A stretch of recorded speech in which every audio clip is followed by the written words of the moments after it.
the day after. It's kind of what this bad puppy's turned into, boy. I'll tell you, man. Make no excuses for some of the crap that you're now watching and hearing when it comes to the head coach of the Philadelphia Eagles. It's actually becoming comical. Okay, listening to other people talk about your head football coach.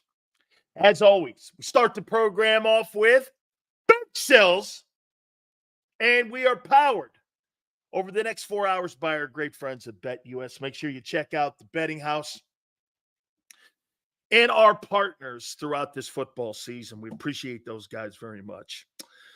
48 hours after the apology. Yes, we'll go back and we'll dissect that thing of his. The coordinator spoke today. We'll take a look at that. Also, the 2024 New York Giants. We'll dive into them a little bit here. That's always a little tough putt for the Eagles to go up to MetLife and play up there.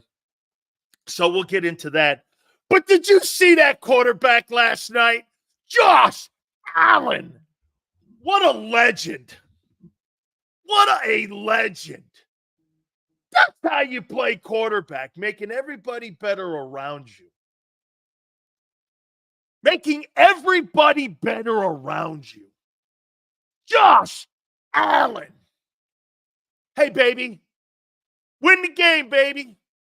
Can you imagine if Josh Allen had A.J. Brown and Devontae Smith?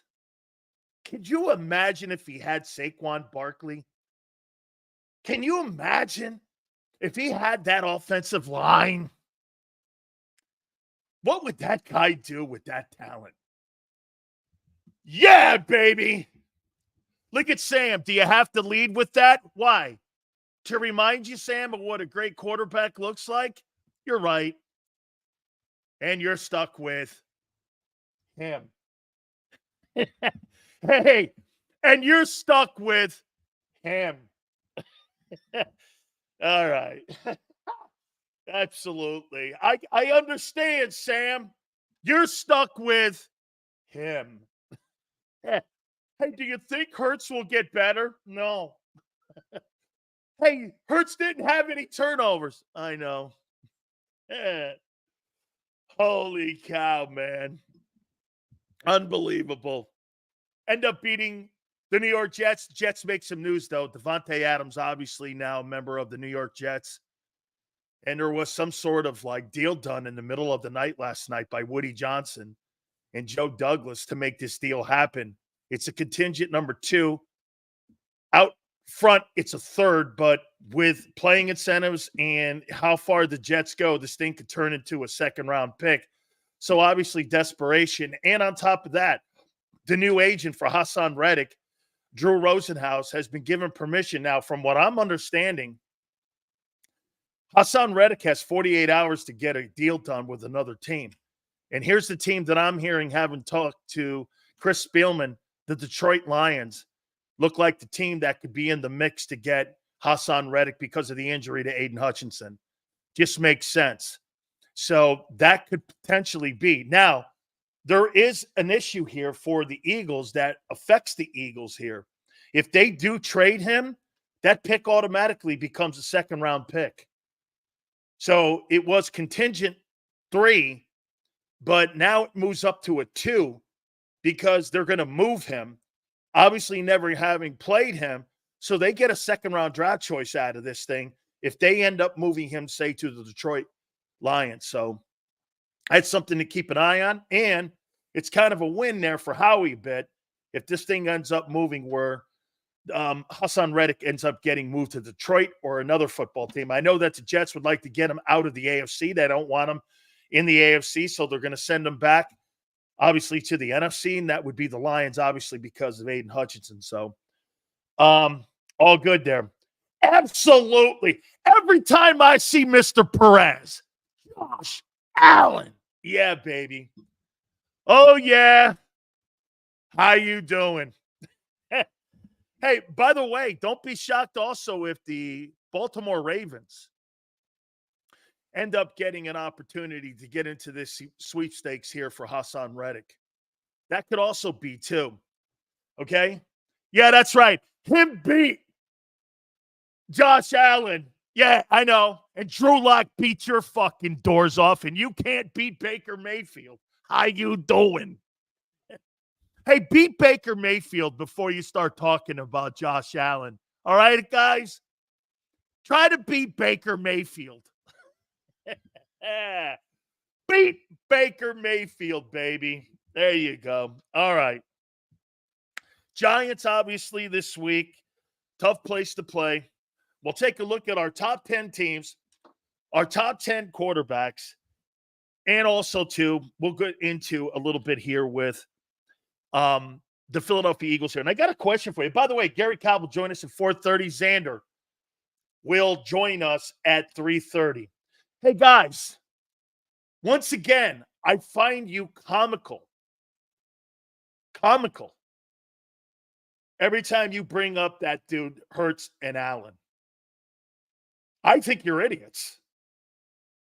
And so does everybody in the NFL and anybody with a brain. They think you're idiots. Hurts is not even a top 20 quarterback. He's like a top 18, 15 somewhere right now. He's one of the worst thought of quarterbacks in the league right now. So what are you talking about? I mean, you're making it sound like your guy's good. Nobody thinks he's a top 15 quarterback.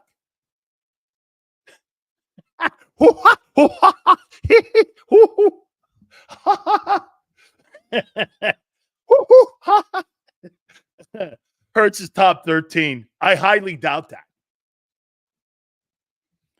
There you go, Jeff. 16-20. That's right. He's about in there, 16-20.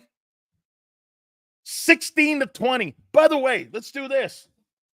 Here's the current MVP race, according to Vegas and Atlantic City. Baker Mayfield, number 10. Jordan Love, number 9. This ain't me. Jared Goff, number 8. Sam Darnold, number 7. Jaden Daniels, number 6. Brock Purdy, number 5. Josh Allen, number 4. C.J. Stroud, number 3. Patrick Mahomes, number 2. And Lamar Jackson, number 1. Those are your top 10 MVP candidates according to Las Vegas and Atlantic City. I miss your boy, man. Where is he on here? Where's your boy? I missed him. He ain't on there. How you doing?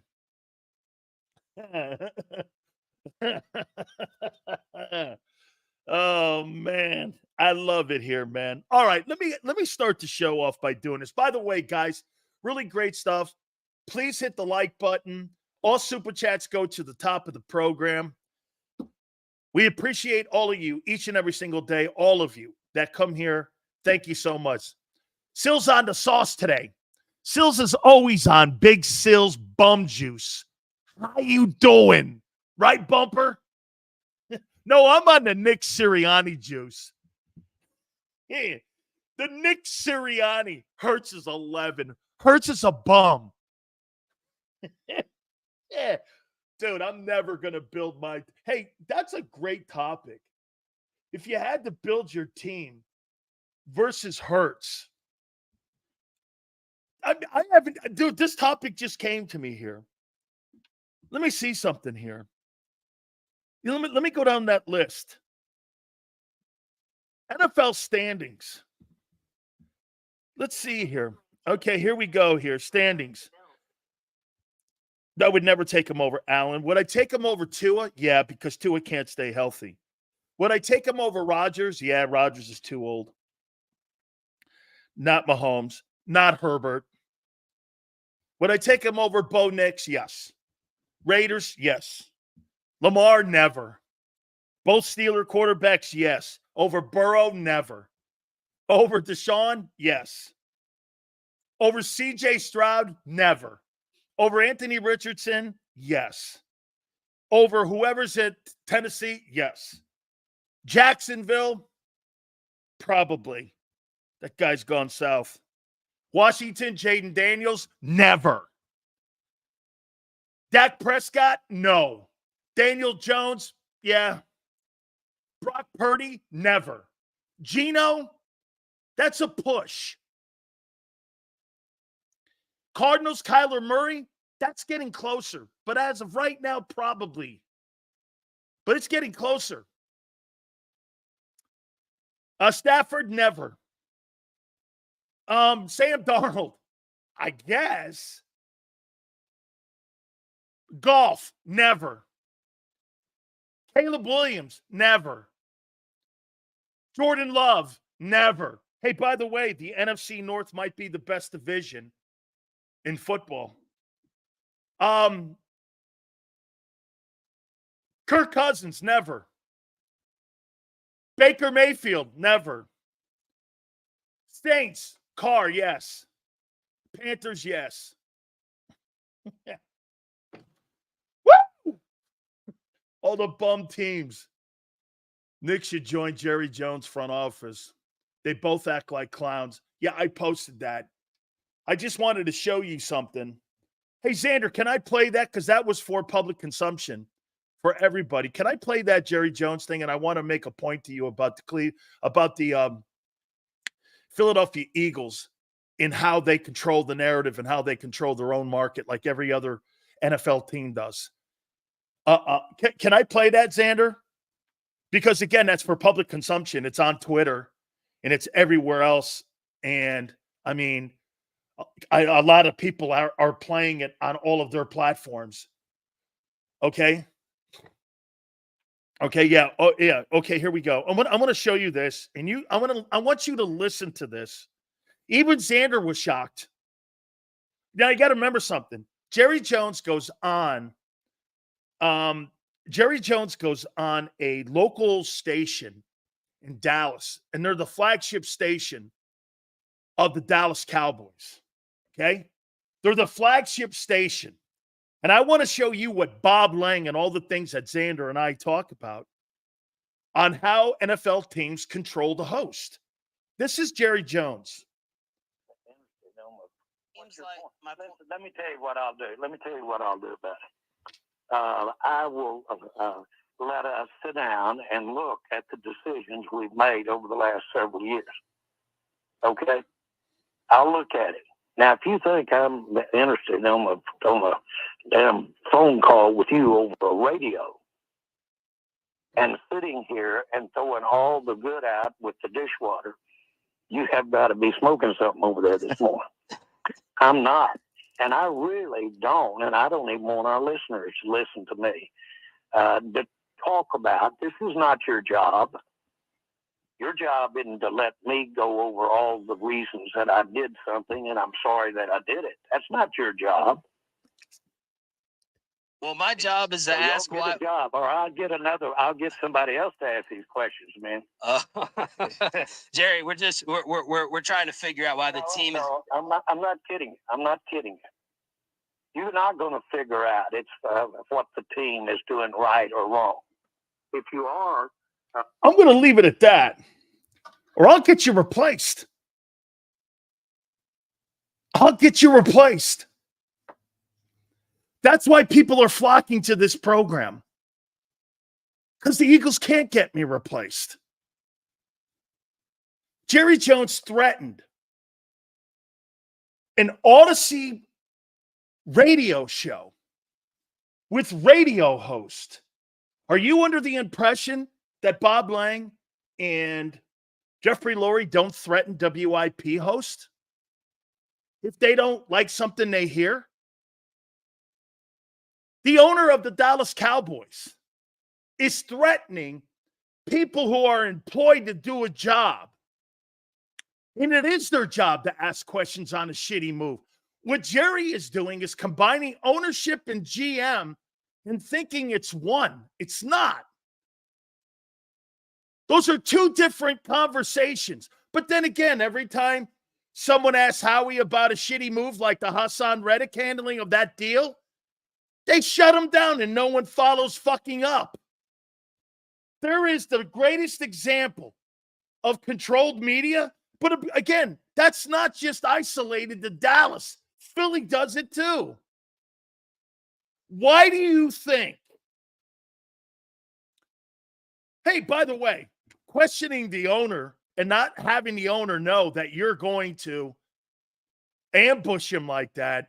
I mean, Jerry, in a way, is right in a way. Okay, I wouldn't be ambushing the owner of the Dallas Cowboys and the most powerful guy in the NFL. That guy's more powerful. He's more powerful than Roger Goodell. Bill's got Amari Cooper. That's a big deal, dude.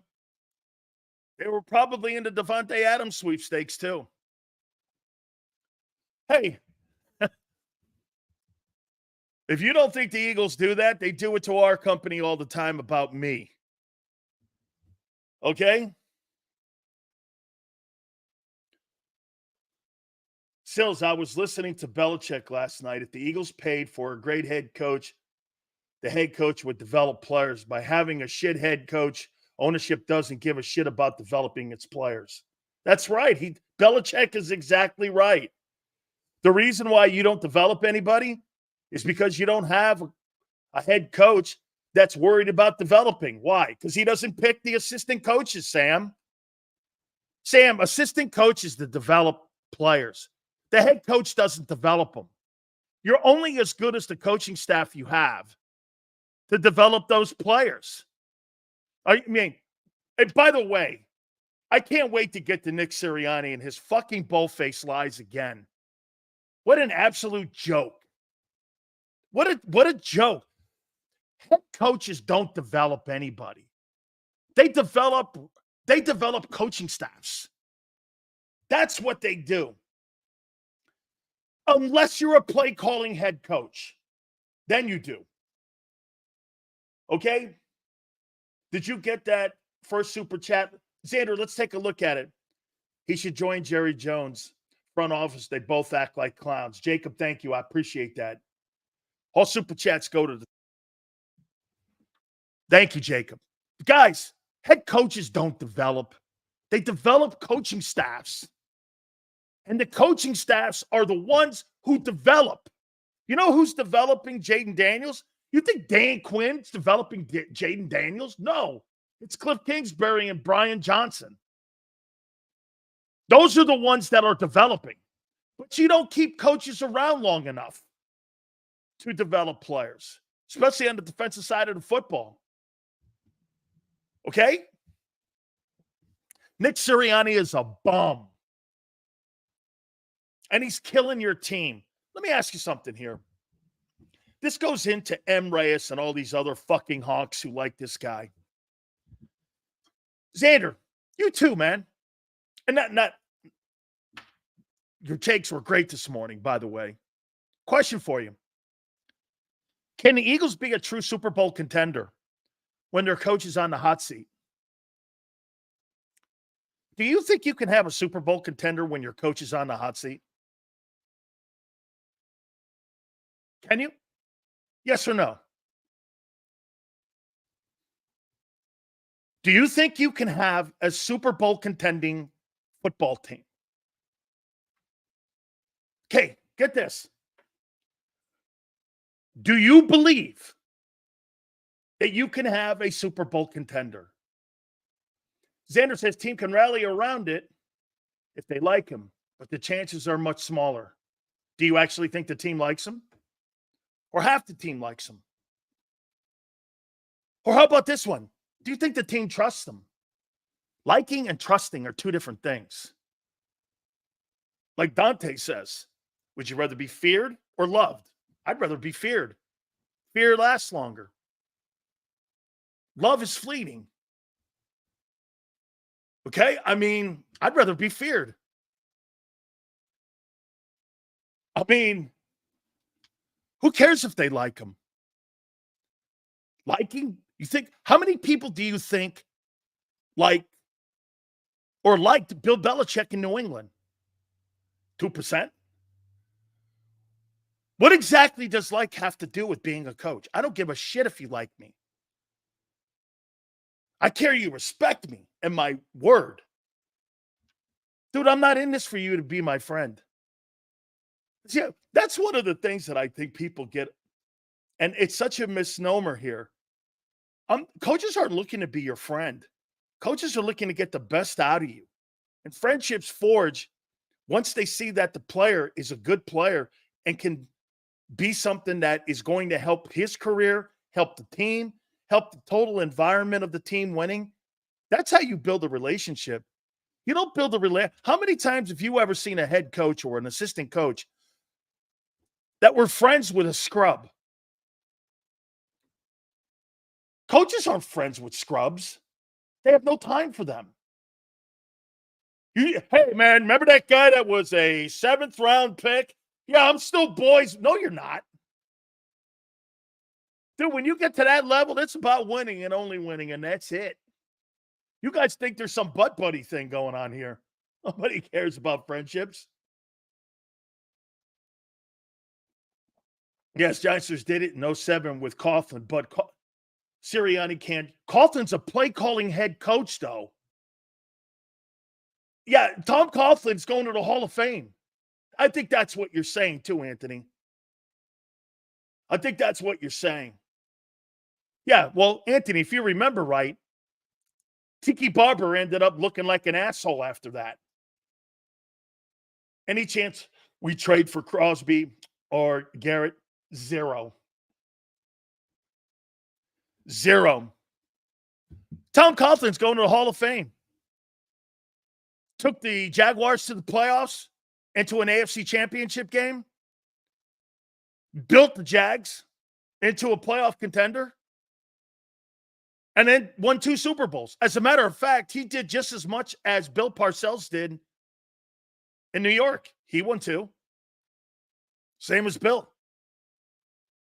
Bill won 2 Super Bowls, and so did Tom Coughlin. And they both had the same record almost. It wasn't like Bill did anything special. Bill had Belichick. Okay? That was Tom Coughlin who built that thing, along with Jerry Reese. You say whatever you want. The Tuna has the media, and you would think that the Tuna's a better coach than Coughlin in New York. He wasn't.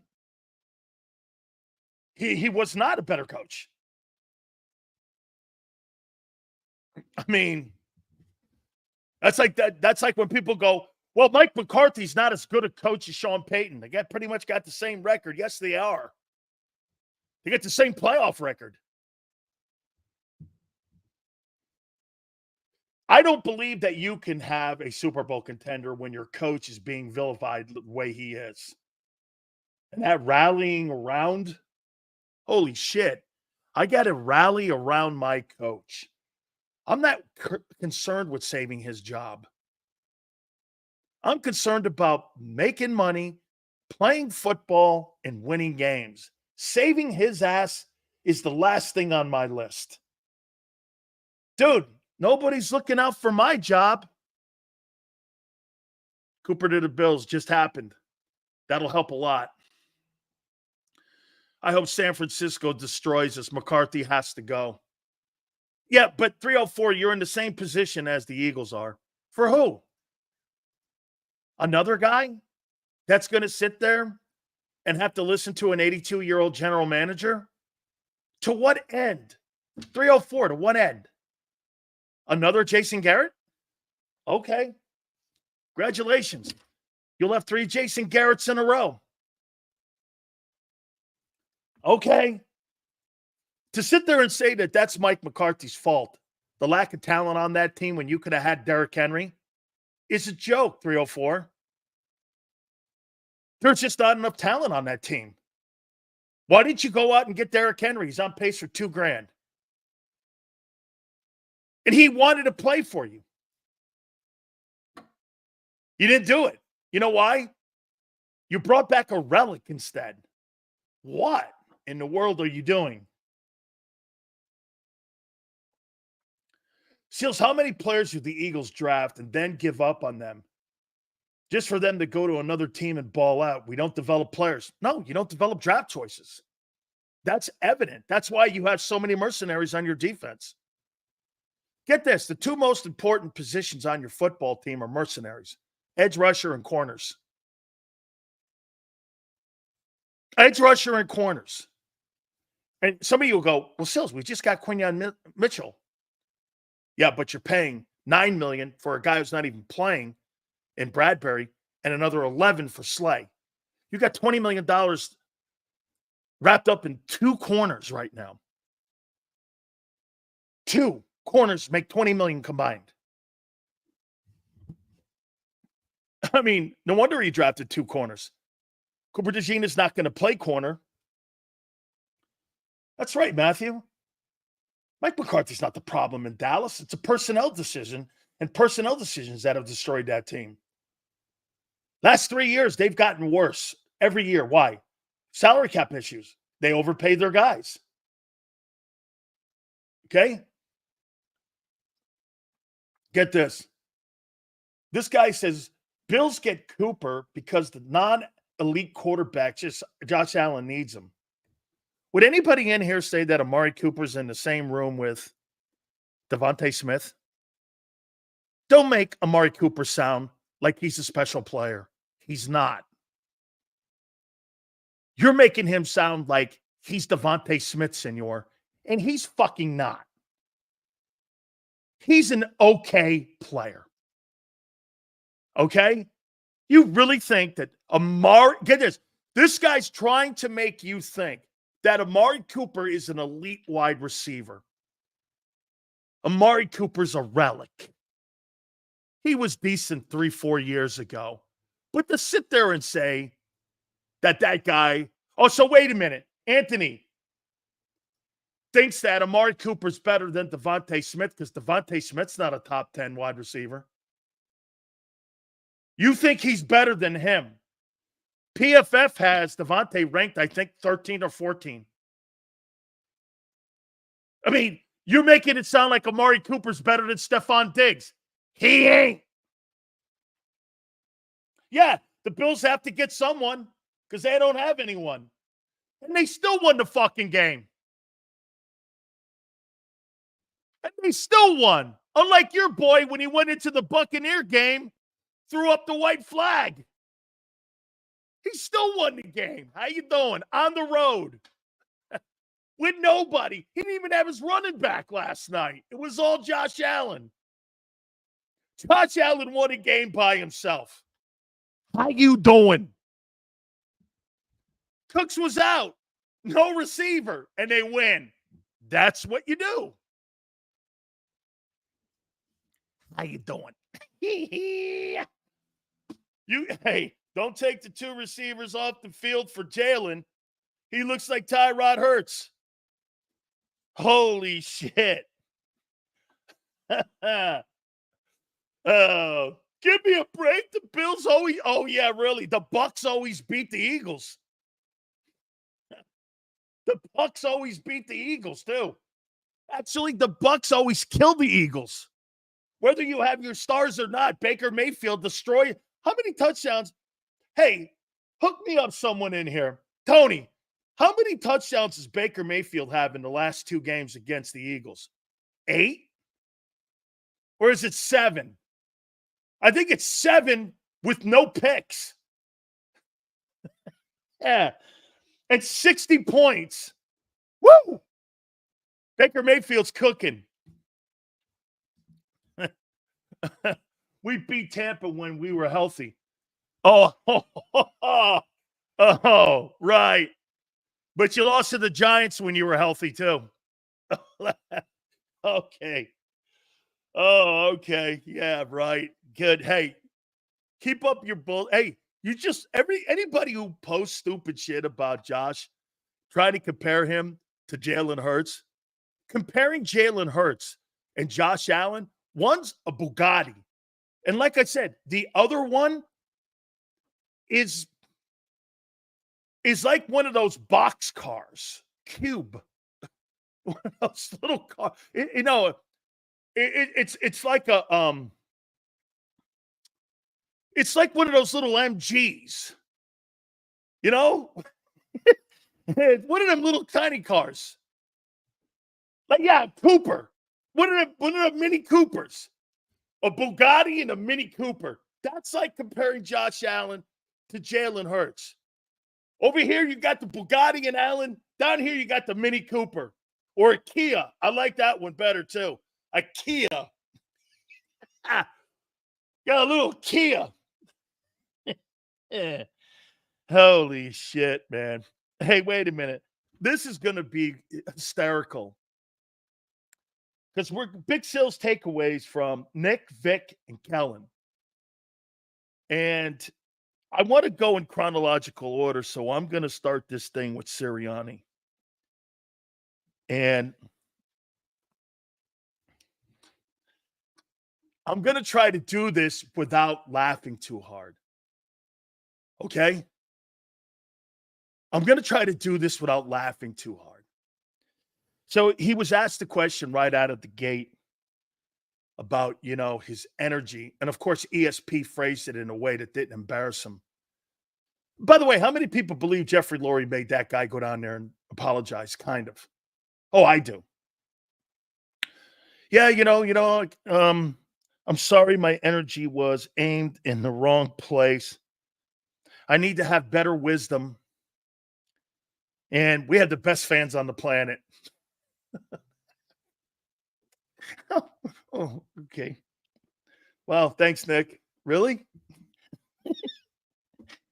Good night. This guy's worse than M. Reyes.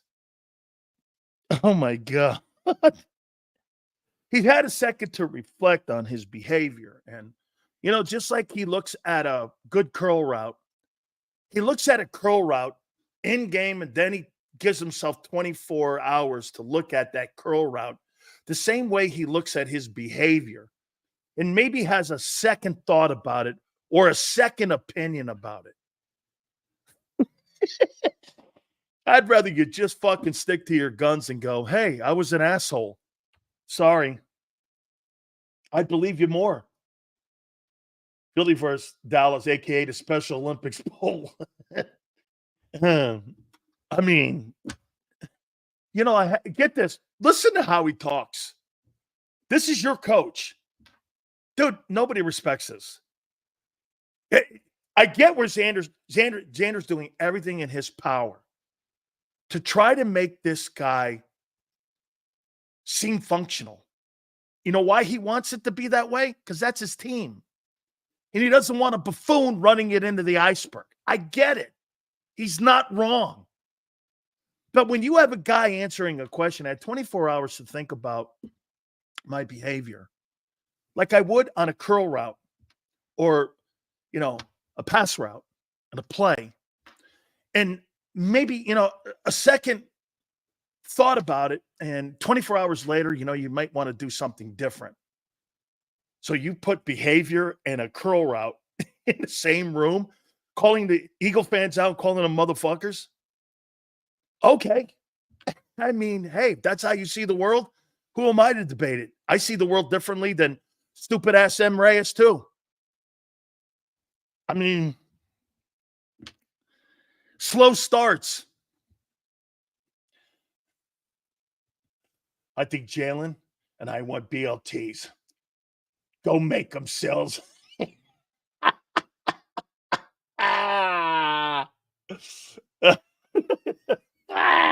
I want a BLT sales.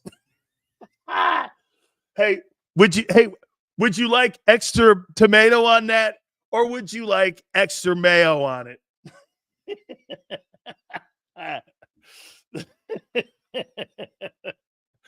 And Reyes, good job, man. All good. Man. I love you too, man. You're fucking great, and you get it. You're one of my favorites. This guy's one of my favorites. I like people who get the show. I never run this guy off. Okay? Wait. Whoa. Sil's always shitting on Reyes is always shitting on me. I mean, your head coach gets to holler at the stands.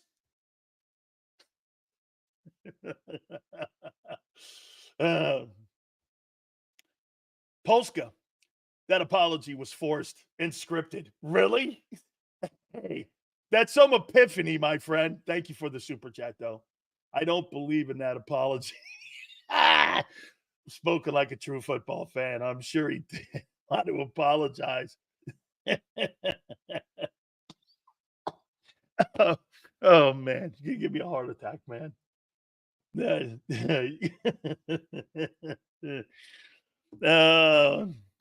Hey, it's not shitting on when it's facts. Way to go, James. See, James is feeling pretty damn good about himself. You know why he's feeling good about himself? Because his Commanders had a great – they lost. But you know what James is doing right now? Hey, Sills, they had that Ravens game. They just need a little more experience.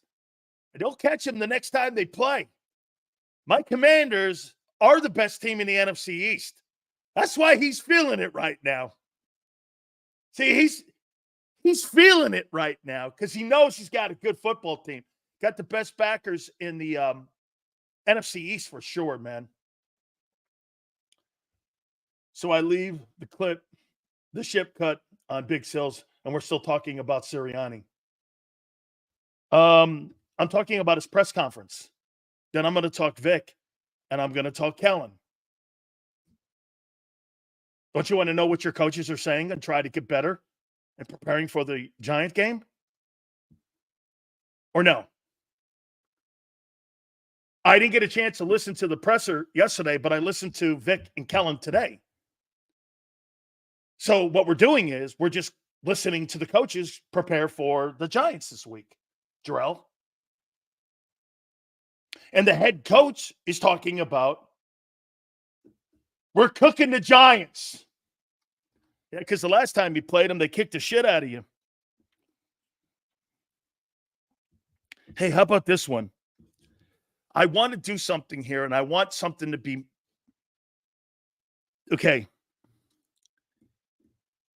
He said in his press conference, yes. Here. Head coach influences defensive calls. And I made a call and it was wrong. Dan Sileo's punching bag. No, he's not. Stop crying, Jacob. Thank you for the super chat. It was the wrong call. I want you to remember that. Okay? Nick said he made a call in the game. He said it after the game, and he said it again in his press conference yesterday. Okay? I want you to remember that. Mulata will be gone for a month at least, in my opinion. That's my opinion. Nick didn't say that.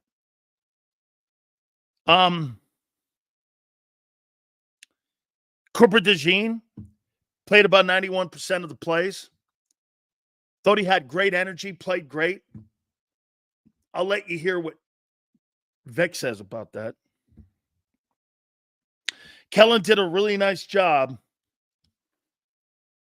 when it came to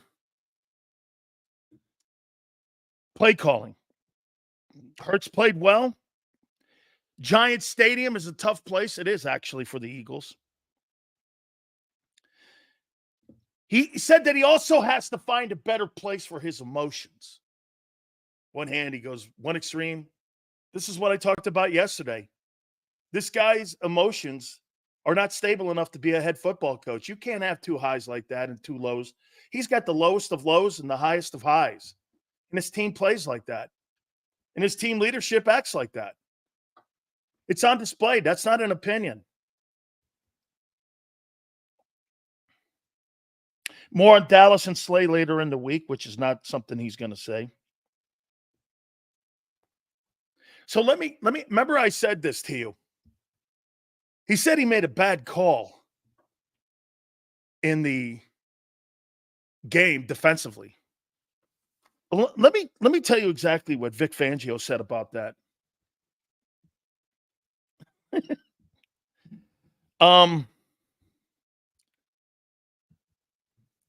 Vic says it wasn't a call, and it was a non-consequential impact on anything, what he said.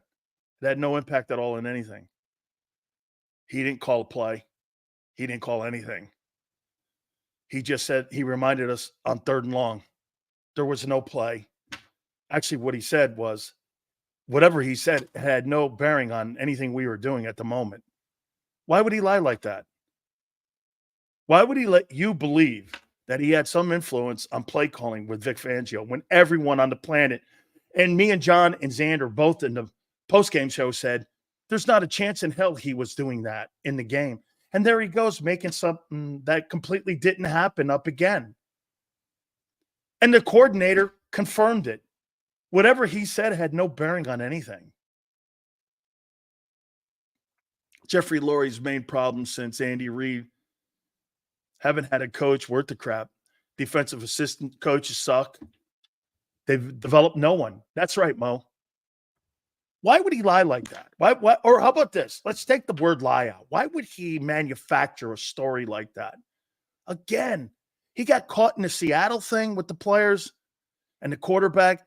Now he's got a coordinator going, whatever he said had no bearing. It was something about distance, down in distance. He didn't tell Vic to go and play harder or have a play in mind, but he made it seem like he had an influence in making a call in the defensive game plan. And Vic said that's not true. Why would he make that up? I mean, what's the end game to that? What is the absolute end game? Why would you make something like that up when you have no bearing or no say in Vic Fangio's approach and what he does defensively? That's right, Steve. Steve, the guy's delusional. He thinks he has more say over his team than he actually does, is the point. He's delusional. He has no sense of timing, and he's delusional. I mean, I think he's bipolar too. I mean, I think the guy's bipolar. So he's coming in there, and he's saying things that aren't true. Has no bearing anywhere. Has absolutely no bearing.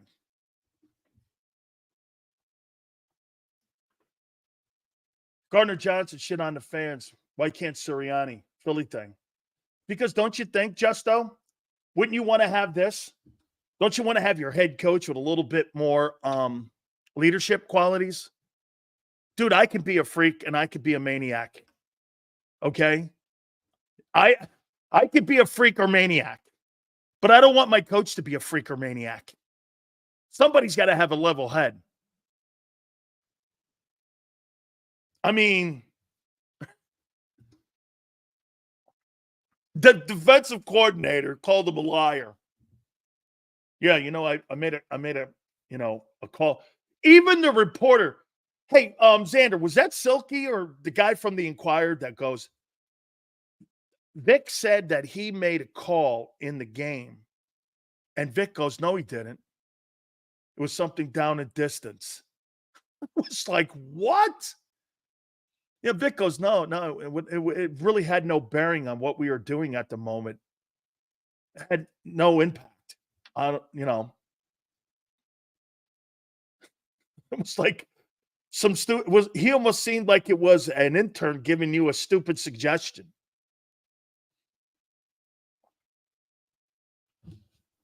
I mean, Jesus criminy, man. That guy's something. He's some piece of work. Nolan Smith, he said, played well. Great sign. I don't care it's the Browns. I just want the kid to play well.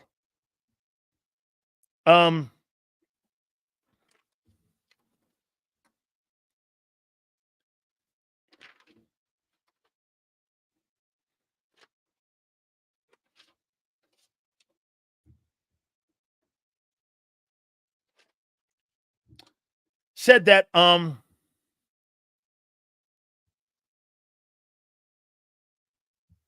Bryce Huff in a 4-point stance is his own call. I'm not teaching him that. I want the player to be in a position that he's comfortable with. Whatever gets it done, that's up to him. That wasn't a coaching thing. That was something that he felt more comfortable doing. Hey, I'm all for it. Whatever gets you in a position to be successful, have at it. He said that, no, he's slowly getting better, Nolan Smith. It's a great sign to hear that. Yeah, this is what you love about Vic Fangio. There's certain things you love about him, and there's certain things that you don't love about him. And I'm going to tell you, there's a thing that he said in this press conference that you don't love about him, and I know why he's not a successful head coach. And he's a successful coordinator. He asked the question. Someone asked him the question about Cooper DeJean. Did you know he'd be ready? He goes, no, I had no idea. We had practice a lot. We were off the week. We hadn't been through anything but really walkthroughs.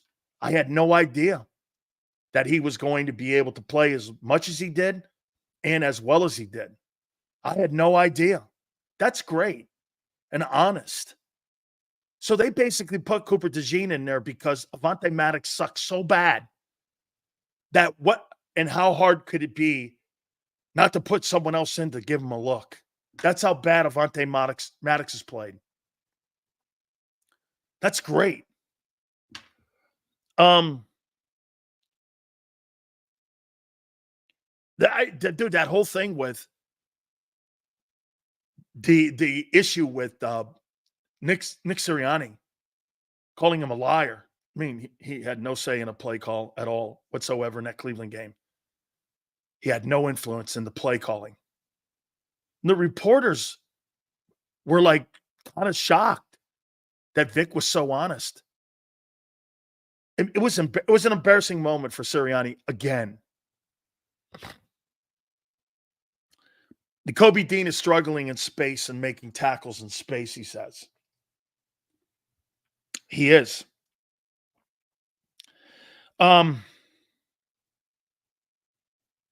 Isaiah Rodgers had one bad play, played better. And getting better.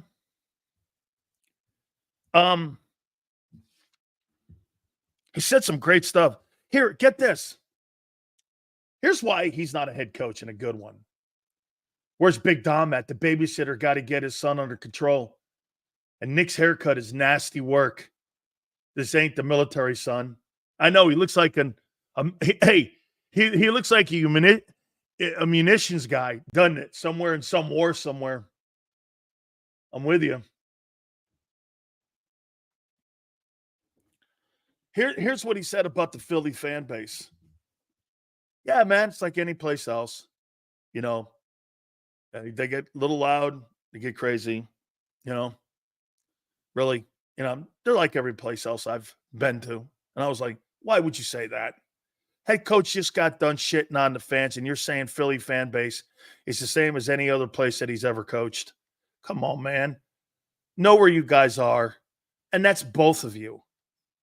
Don't talk like that after some shit like that just went down with the head coach. You're calling the Philly fan base just common. The other guy's shit and swearing at him. Come on, Vic. Come on. These guys have no awareness of where they coach. That's the entire staff. Nick is a punching bag for the whole team. That's why he takes blame for everything that goes wrong. Neil, and now why? Why? Why give him anything? Give the media and give people who are asking questions shit. Why the organization? They do the same thing. I made a point to you to show you that Jerry Jones controls the media in Dallas. I'll tell you this. There is no question. If I was in Dallas with my relationships with the Jones family and how I talk, I wouldn't be very kind right now to Dallas. I would have a lot of problems with Jerry Jones because he's an 82-year-old man that the game has passed by. 304. I'm sorry, dude. The game has passed that guy by 10 years ago. He's the oldest reigning general manager who hasn't done anything in 30 years. Nobody keeps their job that long. Not even Al Davis did that. Al Davis turned over the general manager's title to Ken Herrick and Bob Wolf and guys like that. I'm not saying that Coach Davis didn't have a lot of influence on what he was looking at. He's a former coach. But I'm telling you that he turned it over even. Jerry can't do that. And his ego has driven his reputation as a football person into the toilet year in and year out. And that's exactly what's happening here with Howie. Howie's decision-making on his drafting is driving his credibility as being a roster builder into the toilet. He's built 2 good rosters in the last 10 years. Actually, how many years is it since 17? What are we looking at here? 9? 8? He's built 2 rosters that were worth the shit. 2 Super Bowl rosters, and the rest of them have been marginal to below average. Contending for a playoff spot and then going home. You're a little bit better. No, you're not, you're better than the Jets. Okay?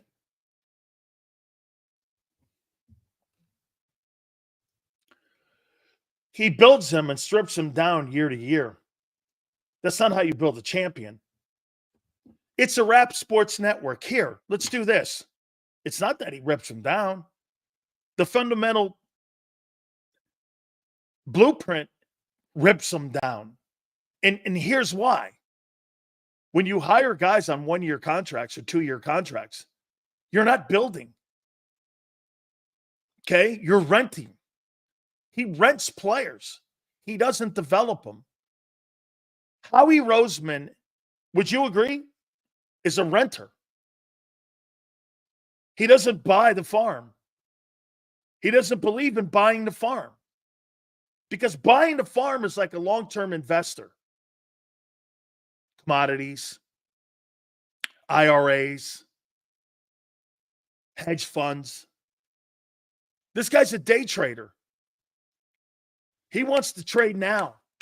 So now you build the title team. That's who he is. He's a renter. He'll never buy a home for his team to develop into. And that's why you've been a good hey, by the way, you're a fabulous playoff contending team. You're not a Super Bowl contending team. You've been a Super Bowl contending team twice in a decade. That's it. You weren't last year, and you're not now. Okay?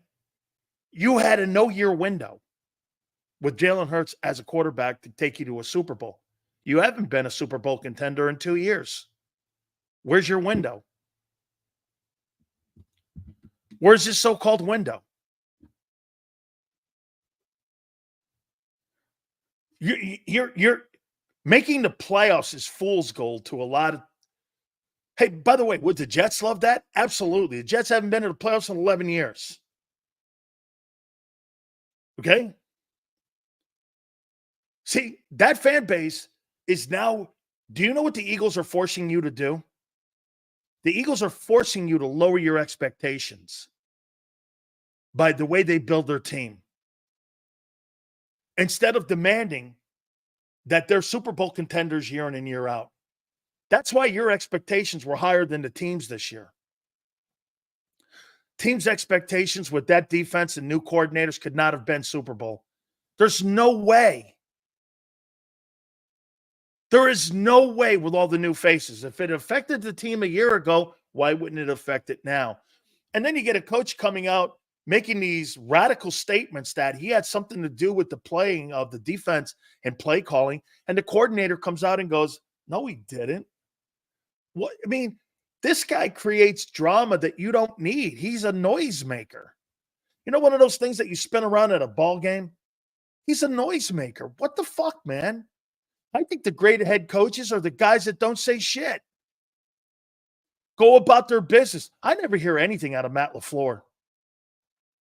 I don't hear anything out of Sean McVay. I don't hear anything out of Kyle Shanahan. I don't hear anything out of them guys. I don't hear anything out of Andy Reid.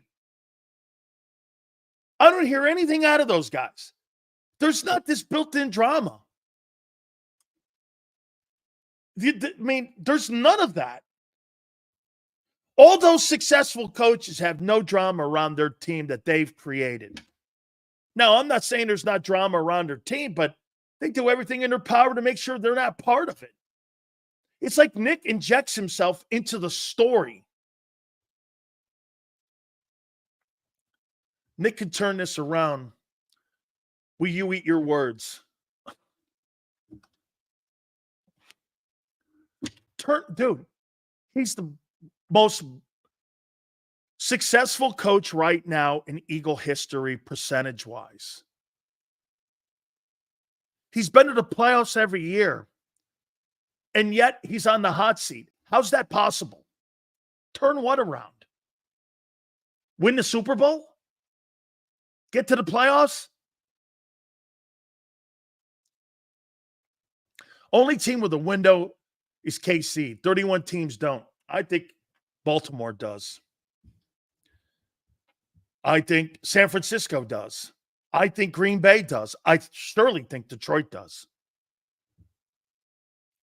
Detroit's a really good. That's my Super Bowl team.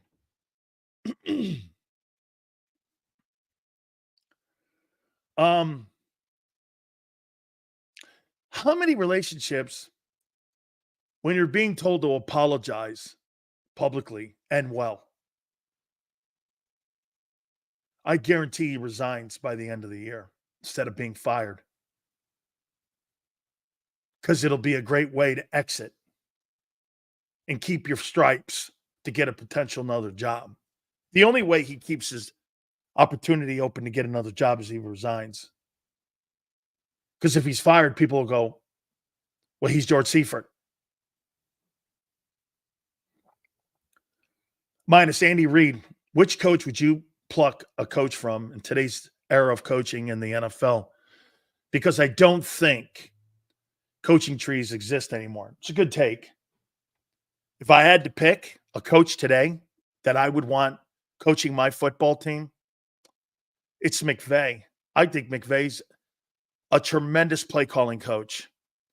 I like the guy in Green Bay, Matt LaFleur, heck of a developer. And one thing that you can be sure of, okay? One thing you can be sure of, they develop quarterbacks in Green Bay.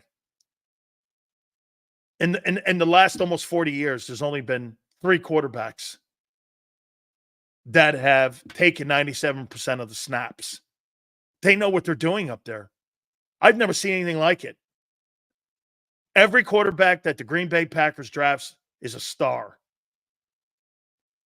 I mean, whether it's Mike Murphy or Gutekunst or any of these other guys, the quarterbacks that they draft. Do you know at one time, Mike Holmgren had Kurt Warner, Mark Brunell, Ty Detmer, and he had Brett Favre all on the same quarterback room when he was the head coach of the Packers. And they had Mariucci and they had Andy Reid working the offensive room with the quarterbacks. Those were the 2 guys working with the quarterbacks and Holmgren. I mean, I said Daniel Jones is going to be a tough cover. They're actually playing better offensively. He said the offense is better with Neighbors being added to the mix. Thank you, Mo. Laurie wants a yes man, coach, and he loves the attention and drama. Nick is doing exactly what Laurie loves. I can't think that you're – dude, he made him apologize, though. Seals, what do we look for before a firing of Nick?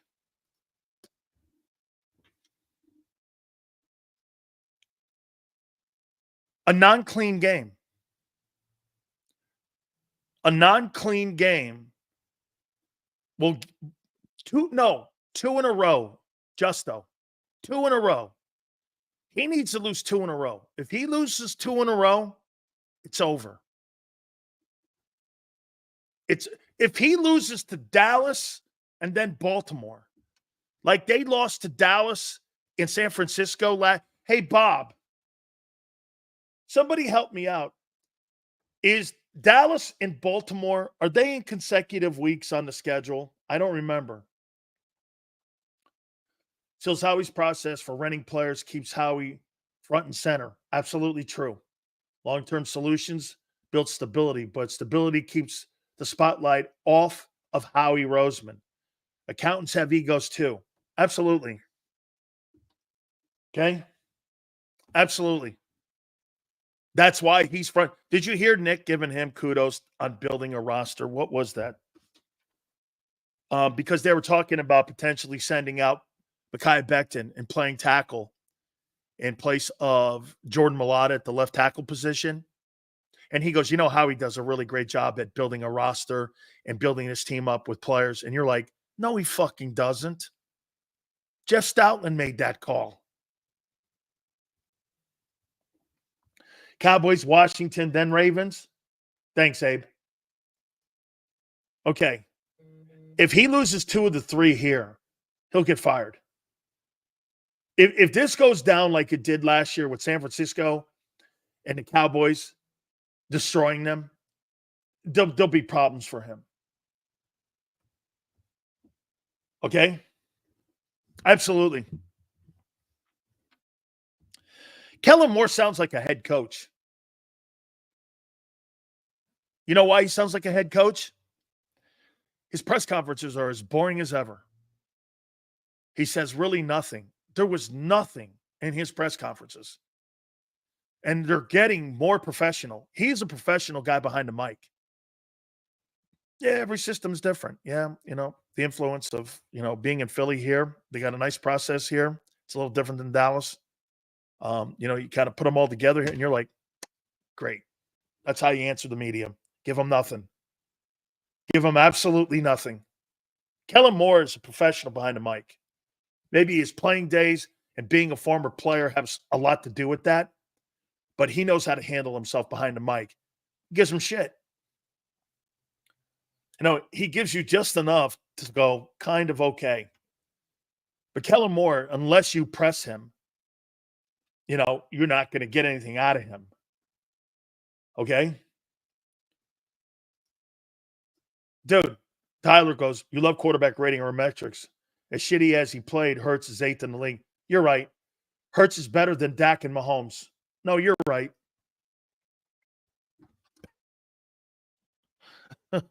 No, you're right. If I was going to build my team and my football team, Hurts would be the 3rd guy on that list. Dak or Mahomes? No, thank you. I'll take those 2 guys. All right. Can you imagine Dak Prescott in Philadelphia with those? Dude, nobody has what Hurts has. Nobody.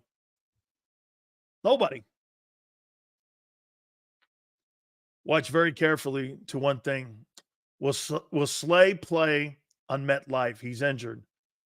Prior to every game, before MetLife, loser's mentality with a C. I hadn't thought about that. Okay? No, you're right. Hey, Steve's right. Hurts is great. Only fans sticking up for Nick are the under 30 crowd, new age Swifties that think booing is bad. Must cheer 100% of the time because of feelings. So true. All the young guys go, how can you boo? Even Nick's like, I think it's counterproductive when you're booing. You're going to tell Philadelphia, like Angelo said yesterday, not to boo something? Come on, man. Booing is cheering to Philly fans. And cheering is booing. Philadelphia sports fans have 2 emotions. You ready? Booing and cheering. And nothing else. Yeah. Xander actually acts like an athlete. I love booing, but I also love a villain, and I love chirping. Everyone likes talking shit. There's nothing wrong with talking shit. Look at me and M. Reyes. That's exactly what that is. Don't get your feelings hurt. That's the problem that you have. You have too many people get their feelings hurt. I can't believe he's really saying that about my guy Hurts, that he sucks. Come on. Big Sills. So does Xander. And to you, great show. Thank you very much, Annette. I appreciate that very much. I'll tell you one thing I'm starting to feel pretty cool about. I get a lot of chicks watching my show. It must be, hey, it must be the delivery. How you doing, right? You like Big Sills, don't you, Annette? Huh? Where's my girl? There's Sue. Sue, right? Soft. Look at Sue. See, that's hardcore. Sue's the kind of chick that takes Big Sills over her knee and gives him a spanking. That's my kind of girl.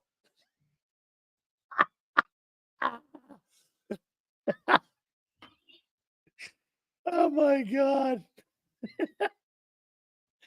Oh, my God. That's my kind of girl right there, man. That's right. Come over here, Big Sills. It's time for your daily spanking. Okay. Oh, man. Oh, my God. Oh. No. Your man card has been revoked for 20 minutes. Imagine Nick trying to coach at the vet back in the day. He'd run off the field in tears. Yeah.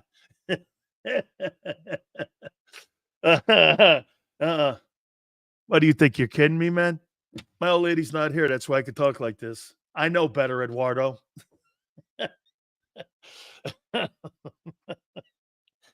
Xander is going to join me at 3:30, and we will have Gary Cobb. He will join us at 4:30. All right. How many people believe that the Giants are a good football team? Is that next up? Yep.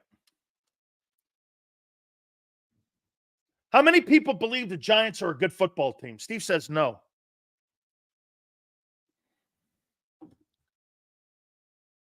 Better than the Browns? Get this. Well, they got a better defense than you. All the chicks on this show are dual threat. Stay woke, my guy.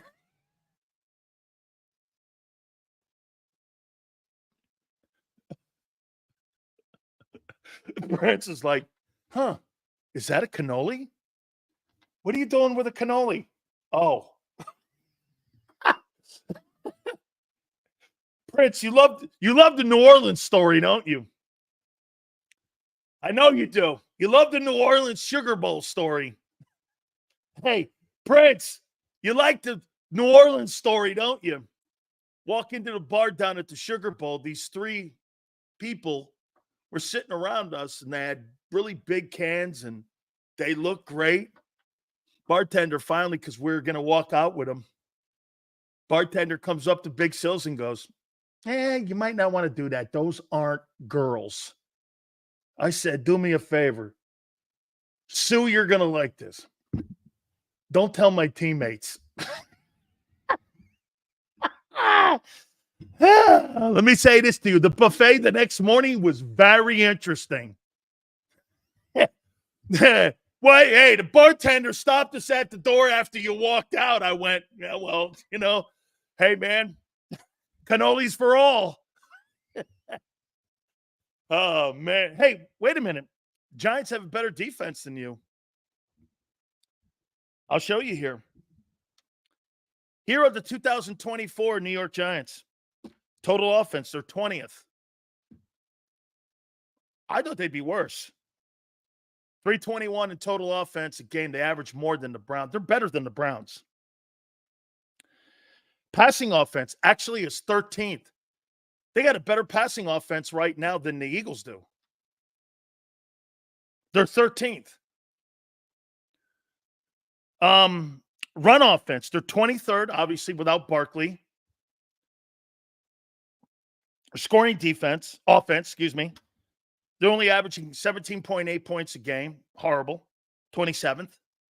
Bottom 5. Red zone offense, obviously no running game. 27th. And third down efficiency, they're 20th or 19th. 37.5. Not good. So they sputter a lot. Okay? They sputter a lot. Bloody Marys with a side of sausage is nasty work. I left my teammates behind, dog. I wasn't sitting around for that shit. Hey, thank you, Prince. Hey, here's the Giants defense now. Total defense, they're 10th. They're 10th. They're better than you on defense. So you better not fuck around with the Giant defense if you're the Eagle offense with those 3 and outs and sputtering and slow starts, because they will stop you. This actually might be the best defense that you've played against so far this year. They're 10th. They've beaten the Steelers. They've beaten the Seahawks in Seattle. Okay? Pass defense, they're 14th. Rush defense, they're 12th. Scoring defense, they're 10th. That's pretty good for a team that I thought had a horrible roster. Red zone defense, they're 9th. And you struggle on red zone offense. Third down efficiency, they're 10th. They're great on third down.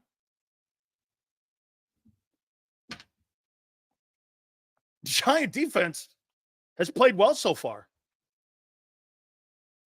Okay? It's their offense that puts them in bad positions here. But their defense can play. The New York Giant defense is better than you across the board. The nose tackle is arguably one of the top players in the sport. I mean, Dexter Lawrence is a great football player. He's great football. You should go up there and win that game handily too, but you're not going to. You don't do anything handily. Not with that football team. Yes, they held Jalen out of the end zone. No, they're good. The Giants can play defense. Their offense, by the way, Neighbors gives them a little bit more.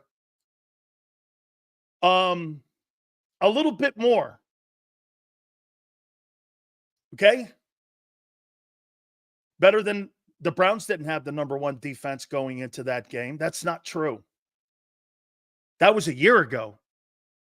I'm talking 2024. Senor, the Browns were not the number 1 defense going into that game on Sunday. Far from it. Okay? Okay? Sales is Thibodeau on injury reserve. I believe so. That's what people have been saying.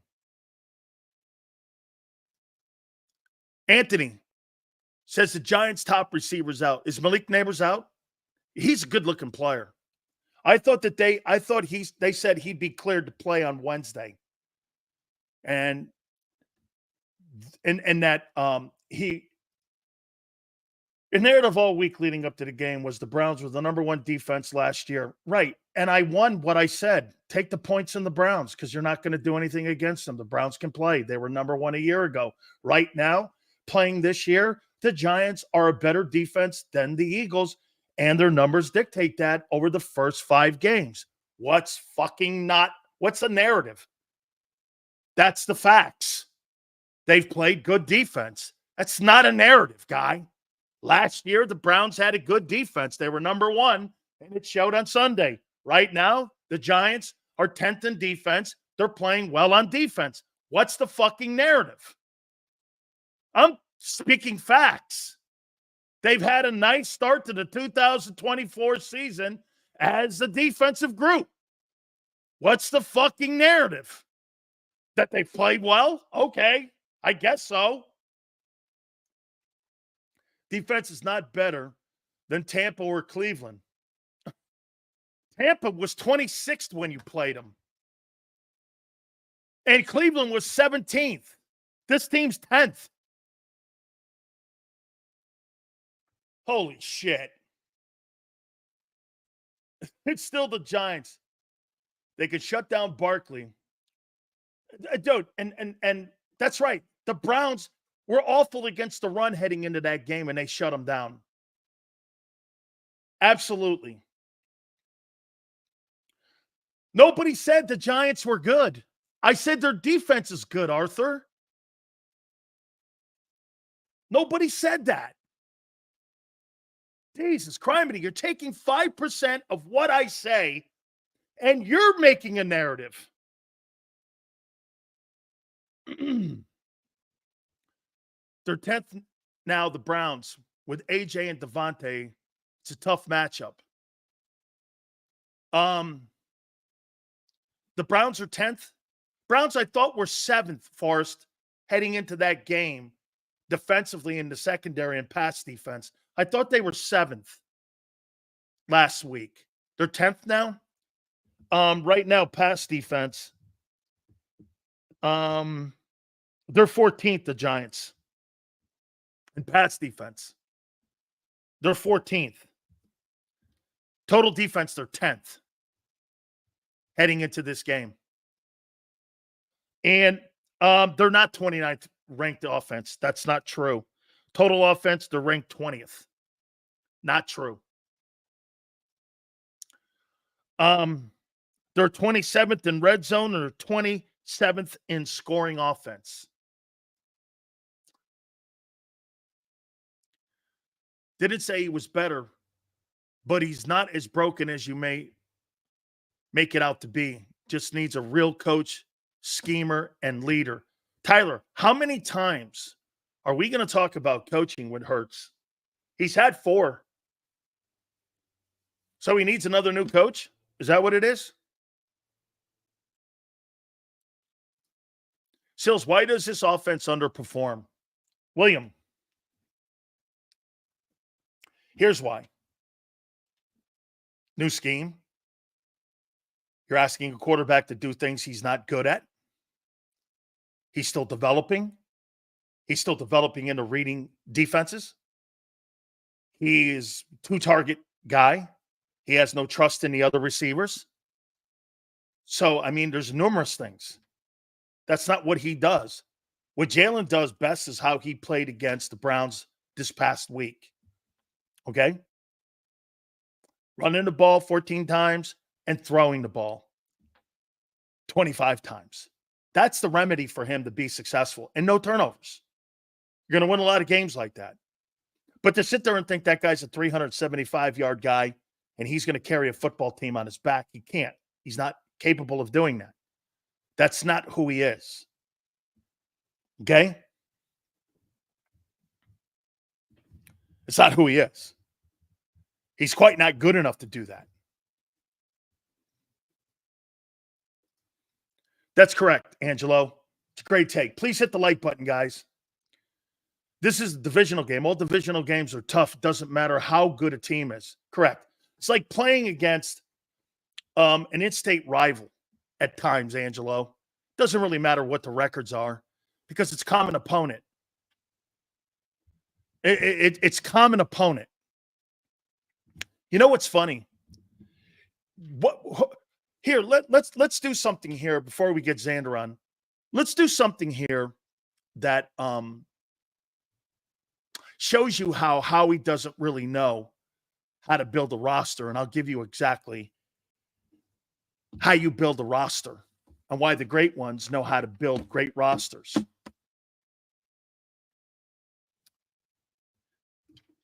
Here's the one point that Howie misses out all the time. You ready? Howie doesn't build his team to win the East. He builds his team to compete against the Niners and the Rams and other teams. The most important person and people you have to win is you have to beat your opponents in your own division. So you have to scheme up on how you beat people in your division. What would be the number one way to beat the New York Giants? Probably throw the ball. Their trends are that way. Throw the ball. What would the Giants have to do? Look what the Giants did to try to beat the Eagles. What have been the last two moves that the Giants have made to try to beat the Eagles? Do you guys know? Actually, it's three. They drafted Thibodeau. They signed Burns, and they went and got a receiver. That's all to beat Philly. Okay? 2 edge rushers. Got to go against Malata and Lane. So you need edge rushers to get to Hurts. So they went out and got 2 edge rushers. They didn't have a skilled guy since, the last LSU guy. So they went out and got Malik Neighbors. They're addressing things to beat the Eagles. They don't believe much in your secondary because they want to throw the ball against that secondary and linebackers. That's how you beat them. Look at Washington. What's Washington doing? They need a dual threat quarterback. They went out and got the best one in the draft in Jaden Daniels. They turned around and signed the best linebacking core in the NFC East. To do what? To stop tight ends and backs leaking out, like Barkley. When Barkley was in New York, what's the one thing that, James Jones, what's the one thing that used to kill the Washington Commanders against New York? You know what it was? Daniel Jones getting out in space and killing him on third down, and Saquon Barkley catching footballs against them and running the ball. That used to kill Washington. So what did they do? They went out and got linebackers. This is why Dallas builds a roster not to win the East. Dallas builds a roster to be famous on TV. CeeDee Lamb doesn't make sense being on the team. Michael Parsons doesn't make sense. Not when you have so many holes on your team. Dude, when you're able to have guys like Michael Parsons and CeeDee Lamb on your team, do you understand that those guys there are non-factors? Look at Devontae Adams. Look at Devontae Adams. How many teams now is this now in the side of 2 years that he's been traded?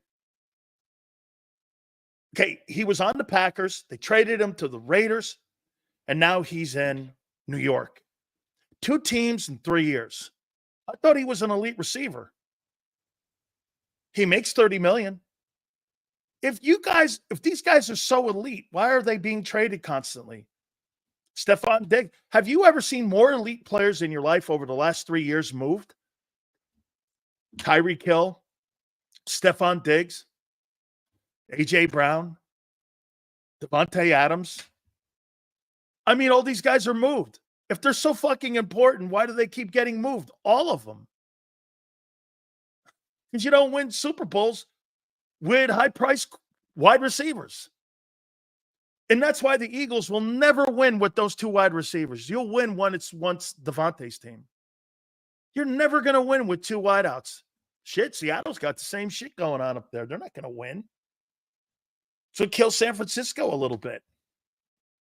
You're never going to win with those receivers because they're primary targets. And once those primary targets aren't on the field, your offense looks like shit. Should a Super Bowl team, if the Philadelphia Eagles were a Super Bowl team, should your offense look like shit if one guy's not on the team or 2 guys are not on the team? Should it completely look like shit where you can't even do anything against the Bucs? If you can't beat the fucking Bucs, how are you beating Detroit and the rest of those teams that are playoff ready and ready to win a Super Bowl? How are you beating them? How are you beating them? With a lame-ass defense to boot. Chip, get this. Look at this. Here's a guy buying into fool's gold. Defense is ahead of schedule. No, they're not. No, they're not. Cleveland did exactly what they are against you. They don't throw the ball for a lot of yards.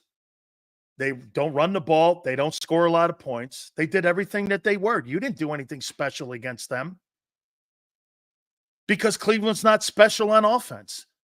Look at what Chip and Birds just did. He's making you think that they shut them down. You're under the impression that the Browns averaged 300 yards in offense. Hey, look at this here.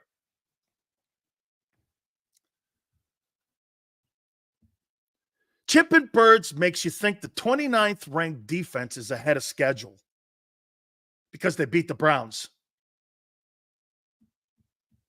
They're a bottom 5 defense. I've been telling you that all offseason and into the season. They're a bottom 5. How are you ahead of schedule when you're 29th? Seals, if we lock down the East, banking 5-6 games, it allows you to work on what's required to close out the season. Absolutely.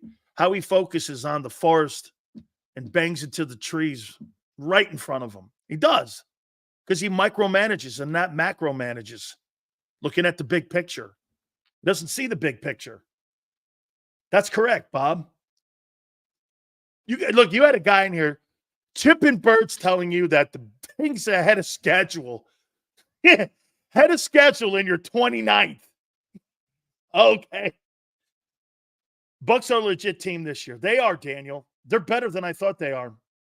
Then again, they're so well coached. But you want to hear something about their coordinator? Last week was the 5th game he's ever called in his entire coaching career. How is that guy making Baker Mayfield look like he's a top 10 quarterback? How's he doing that? And Hurts kind of floats up. By the way, Jalen played well against a good Browns defense. They are legit. But I get it. We suck, and it starts with numbnuts.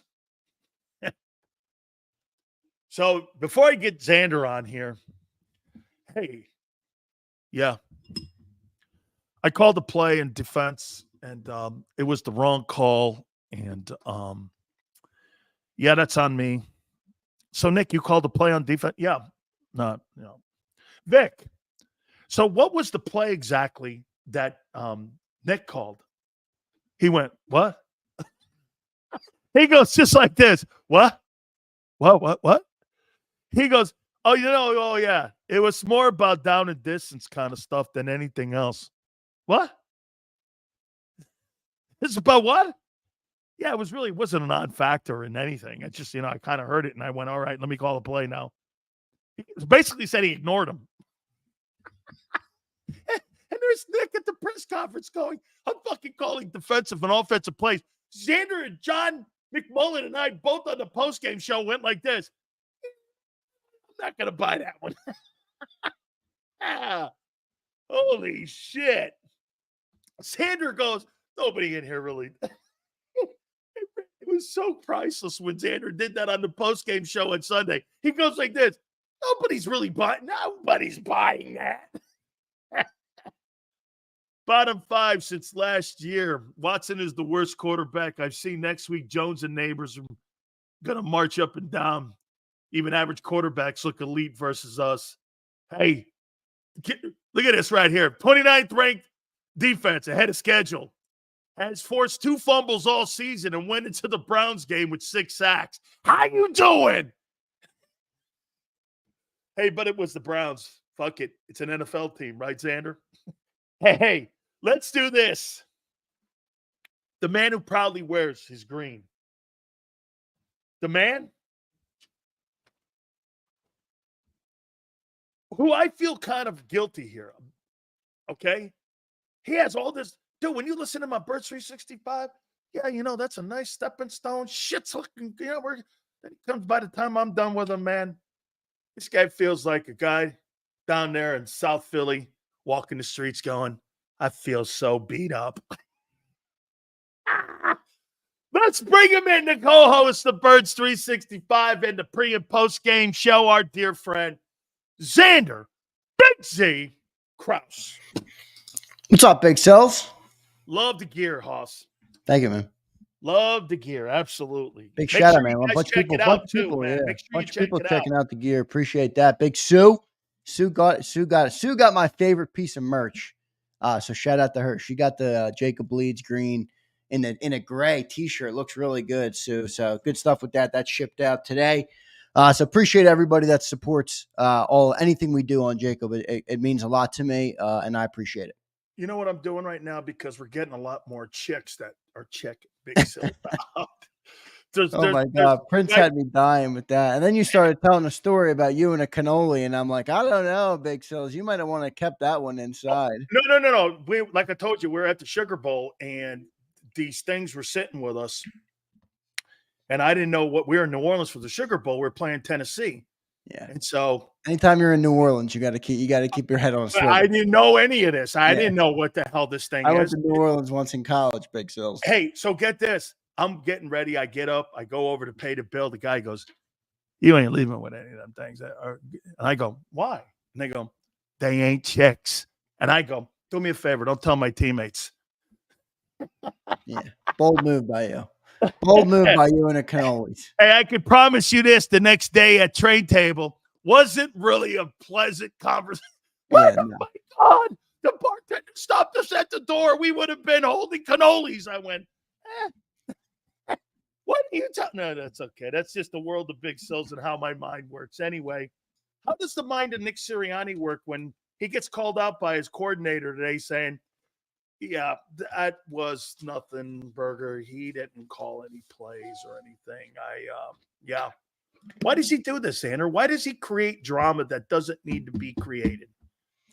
I don't know why he does it. He feels the need to do it as the coach of the team. I think it ultimately creates more issues for him. But look, maybe he's just trying to protect all his guys. I would do it a different way. I think there's better ways to protect your guys and your organization as a head coach than doing that. But that's what he does. I don't know. He continues to do it. Even John's like, what? Why go up there and say you're calling a defensive play, right? It doesn't make any sense. So I don't know. That's his style. And, look, here's what I'm at a point, Sills, where I'm now waiting for Nick to be fired, because either everybody that's clamoring about Nick getting fired is going to be correct and Nick's going to get fired and the whole thing is going to look better, or Nick is going to get fired. It's going to look exactly the same with the new puppet that they roll in, that the only person they're going to hire is a puppet. So everybody's clear. They're not hiring Bill Belichick. They're not hiring anybody that's not a puppet. So Ben Johnson, he might want his $15 million. As long as you protect your organization, we don't give a shit what you want, right? I mean, they're going to hire a puppet. So it's either going to look better or it's going to look the exact same. Kurt Warner put out a tweet and he's like, this is 4 coordinators and it looks the same. At what point do we start questioning whether it's deeper than the coordinator? You're the first one that kept doing this. And when everyone kept pushing back on all your guys, I didn't want to toot my own horn on social media, but how come, you guys don't want me to bring up 23, but it looks the same? Xander, you and I have been the only people that have been pointing this out, that it's just different names on the coach's doors. Whether it's Brian Johnson or Kellen, it totally looks the same. It's the same rocky offense that you have. And the only dynamic that's the same is that the fact that you have the head coach who's now, is he making calls or is he not? I don't know anymore, because the coordinators are like, Kellen protects him more than what Vic does. Vic goes, I don't know what he's talking about. Kellen's like, well, yeah, it's collaborative. We sit around the pot fire, we smoke a pot, and we're roasting marshmallows. Yeah, we all collaborate. He does a better job of looking out for his boy. Vic's like this. Yeah, I don't know what you're talking about. I've never heard of it. Oh, yeah, Vic. Oh, yeah, Nick Sirianni. No, he didn't make a play, man. It's almost like he's not even in the room with him. He's like, yeah, that's not consequential. It had no bearing on anything. It's like, okay. Yeah, it's hard to tell what the hell Nick is in this organization right now. Like, I don't know. How do you see it? Well, what is his gig right now? What does he do for this team? I'm going to, believe it or not, take your side on one thing you said yesterday. Okay. I want him to do this. If he's going to take the slings and arrows for the shit, take more credit for shit that goes well. Yeah, that's true. That's I mean, fair. then you have balance in what people will. Hey, That was my play call. That was my influence. We were talking about that this week. Do fucking that. Don't just take the negative, because people, then you add your behavior in. Everyone looks at you as a dope. So right now, here's the narrative this year in 24 for Nick. All the great things he's done with his record. Dude, if I had a record like that, I'd be running around the league going, they don't want me, someone else will, I'll tell you that. Right. But instead, you know what you got? You got a guy going like this. Hey, you know, this is my fault. I made all the shitty plays that cost us a game. It cost us some situations. And I wanted to jump in the stands like I was Ron Artest. Okay? I mean, dude, you look stupid. Make yourself look smarter, man. Yeah, that's fair. Hey, I took credit for that. I said it yesterday, and somebody just brought it up. I don't mind him falling on the sword. I think you got to be responsible with it. Like, you didn't call it defensive play. Well, take some kudos too. Yeah, but you know, I do think it's not. I don't want to say it's admirable, but I don't mind it. I don't mind him falling on the sword for people in the organization. That's what head coaches do. I think there's better ways to do it. You know, and part of my point with yesterday was all the shit we have to criticize Nick Sirianni for, all of the ammo he's loaded into our gun that we can criticize him, and we all fall into to criticizing him for going like this at the Philly fan. I just thought it was low. I'm like, look, let's pick on him for being a shitty coach, or the game management, or the offense, or Jalen Hurts regressing, or all these other things. But we're picking on him for getting mad at the Philly fans who've been calling for the dude to get fired. I would challenge everybody in here. If somebody showed up at your job, and not that they ever will, and just said, fire him all the time, would you never want to clap back? It's natural. It's human instinct for him to do it. So, you know, I think it's fair. And Twiz brings it up all the time. It's Philly, dude. That's why people tune into your show. Why would people tune into Big Sills, who shits on their team all day long? Because they like it. They fucking like it. They might not want to admit it, but they like it, Sills. It's true, though, what I'm saying here. No, I know it's truth. I'm saying that the sentiment, though, of talking shit is something that I love it. I played hockey growing up. It was my favorite thing in the world to talk shit to players. I could be losing the game and I would talk some shit, because that's what sports is. It's a big part of it. So I had less of a problem with the actual antics of yesterday, and I have more of a problem with the way Nick is handling his coaching duties than anything. How about Senor's take here? Well, if he's going to fall on the sword, why didn't he for Brian Johnson and Sean Desai and demand that those guys remain like Doug did? Maybe he didn't believe in him. He's smarter politically, is what John would say. John knew if he didn't make those, those, whatever you want to call them, he would have been fired. Do you know why Tony Dungy was fired at Tampa Bay? Do you know why he was fired? He was fired because Tony wanted to keep Clyde Christensen. God rest his soul. He wanted to keep him as his offensive coordinator. The Glazers came down. I love Tony Dungy. The Glazers came down and said this to him, because they had started talking with Al Davis on making a trade for John Gruden to get John Gruden in the building. So you know what they did? They went to Tony Dungy and told him, you have to fire Clyde Christensen. You know what Dungy did? Fuck that. He didn't say F, because Tony doesn't swear, but Tony resigned, and then they turned around and fired him before he could resign. Within a matter of 8 hours, 8 hours, the Colts called him. Bill Polian, hey, we want you to be the head football coach here in Indianapolis. They didn't even have an opening. They made an opening for Tony Dungy. And Tony Dungy said, I'll run the offense. You keep Tom Moore in place for 10 years more for Peyton Manning, and we're going to go about our business. That's how he got to Indianapolis. Okay? Most coaches, Xander, look at Doug, like you said, Press Taylor, all that stuff. A lot of coaches are very, very loyal, and to a fault. Yeah, Doug is to a fault, man. Press Taylor's not doing anything with him. He's about to get fired from his next job. Absolutely. And his days were numbered. Even though the owner came out and gave him a vote of confidence, there's not a chance in hell when you pay a guy $55 million. Yeah, and he's tied to him now. So he's not, Doug's going to be on the move. We'll see. Hopefully Doug gets another job. He might not, honestly. I don't know if he will or not. I'm a big Doug Peterson guy, obviously. Won the damn Super Bowl in Philly. Our only one, I'll remind everybody. Our only fucking one. I guarantee you he goes to Kansas City and gets on that staff. You watch. Yeah, that's where that would be the reclamation. It wouldn't be a head coach job. He would he'd be. Yeah, I could see that. Passing coordinator, somebody in that room, like something like that. I think he brought in, if I'm not mistaken, I think he brought in the former coach of either the Bears or the Jets. By the way, all super chats will be read at the end of our There was segment. some Eagle news. Did you see that you were on the air? They flexed our game out. Can you believe this? They flexed out. Shows you what the league might be thinking of us right about now. They flexed out Eagles versus Bengals in week. What is it? What we're going into week 7, so that would be the week 8 game. They flexed it out of 4:25 and into 1 p.m. Holy And cow! guess what they moved in there? What? The Bears versus the Commanders. 4-2 Bears, 4-2 Commanders. It's a better game. The two rookie quarterbacks. It's a better game. I'm like, boy, if you told me at the start of the season the Bears and the Commanders would be flexing out Joe Burrow versus Jalen Hurts, I'd have told you were nuts. You're welcome, everyone. When Big Sills told you the Commanders were going to be a team to watch this year. Yes, you did. Okay. I mean, because Xander, I won't lie, I didn't think that kid looked that good. Hey, I thought he was Jaden Daniels. I thought he was going to be good. But this guy, do you know he's in a conversation for the MVP award, not Rookie of the Year? Well, I mean, if he leads that franchise to call it 11 wins, I mean, that's worthy of the conversation. That's not just Rookie of the Year stuff. By the way, Caleb Williams is starting to look pretty damn good too. He's heating up too. Yeah, he's heating up, man. And they've done a good job.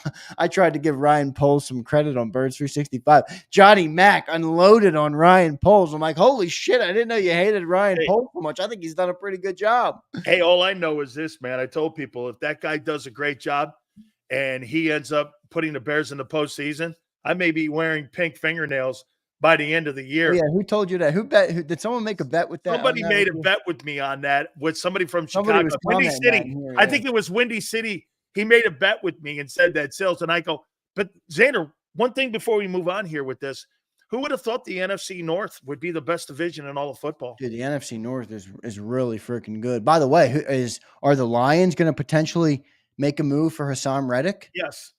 Yes, right. I mean, you lose Aiden Hutchinson. He was on pace to be the potential, the defensive player of the year type of season. I think he already had 8 sacks, dude, in 4 games. Brad Holmes is great friends with Drew Rosenhaus. Absolutely. So we'll see what goes on there. Vikings are obviously 5-0. I mean, I don't believe that they're that good, but I think they're a solid team. Lions, Bears, and Packers. 5-0, 4-1, 4-2, 4-2. That's a nasty division, man. Hey. That's a nice looking division there. Yes, okay, Jalen's the issue. Why does this team lack an identity once again?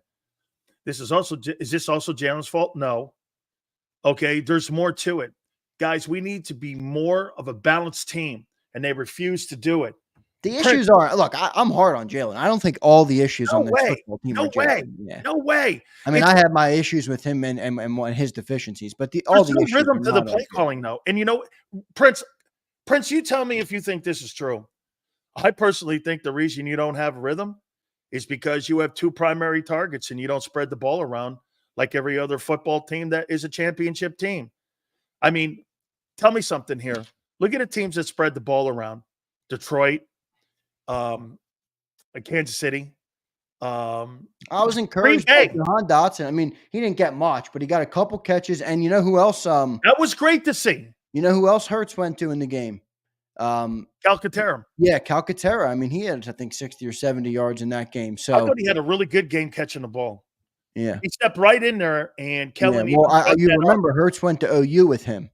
Yeah. So they have the relationship previously from there, and he was a big target for Hurts at Oklahoma. So they do have that going for him. But we'll see. I mean, Dallas Goedert's going to miss a couple games. That's why I was encouraged to see that, because you're going to need a guy that can catch some passes, at least has the capability to. Whether Hurts will go to him or not is another question. I want to address this here before we move on here. So I had a conversation with Doc Walker over the weekend, and I said, who's the guy that comes up with the strategy on passing offense for Washington? Is it Cliff? He goes, no, it's Brian. And I go, yeah. He goes, and I'm not shocked, because Brian did a great job with Brian Dable up in Buffalo. So get this, Brian Johnson and Brian Dable were in Buffalo with Josh Allen when Josh Allen turned his whole career around up there with those guys. And so there's no coincidence that you're seeing a guy, he actually influences the play calling for Cliff Kingsbury on game day. So he can, like that last tweet said, he can call he can call a game. Yeah, Now, well, maybe he learned from a year ago. Listen, every experience, Xander, you have, just like in your business, yeah, but right? that's where I can't help but my mind going to the quarterback. I can't help it. Whether I'm right or wrong, I don't know. I'd like to be wrong because that would mean the Eagles are in a better position.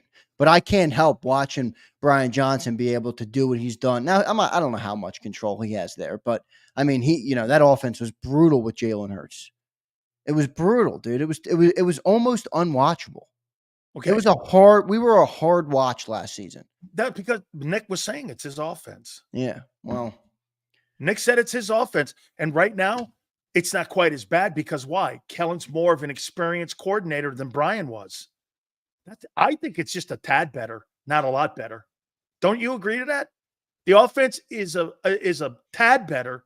Would you say it's a lot better? No. Right now? Yeah. No, it's not that much better. I mean, you were missing AJ for 3 games, so let's get a bigger sample size. Fair enough. You have 2 games with AJ out there, but I mean, look, the reality with AJ is Jalen does just go to him, right? Like if he sees single coverage, he throws the ball to him. I don't have a huge problem with it, I but think it he doesn't throws show double progression in coverage. the offense. I think he throws double coverage to him too. Yeah, well, there's been many touchdowns AJ's had where he's escaped the double coverage and made the play. I remember that. I remember the one touchdown throw. I think it was last year versus the Steelers. And it was Minkah Fitzpatrick and the other defensive back for the Steelers. And they were blanketing AJ, and AJ just slithers between the 2 dudes and goes up and catches the ball.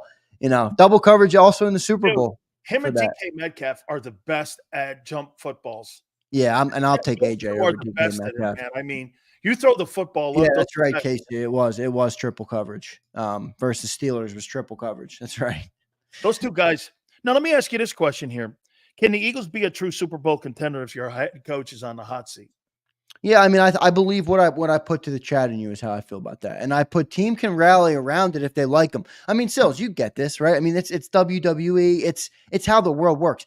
Teams can rally around a villain, around a guy that everybody's been kind of cast out, and then he embraces that role. So if the players actually like the coach, which I don't have any inside view other than what everybody else sees as well, and talking to John, who's boots on the ground, but it doesn't seem like they strongly dislike Nick.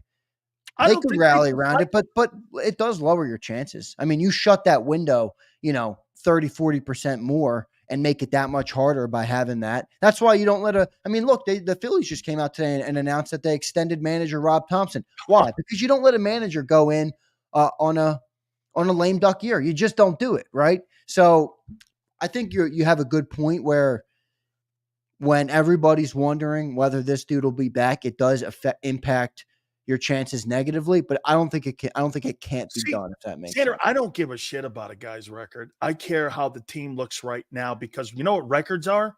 Records are ancient history. I want to know what you're doing now. I'm going to believe in your process because you've had consistency when it comes to winning, and you are build up equity with me with your record.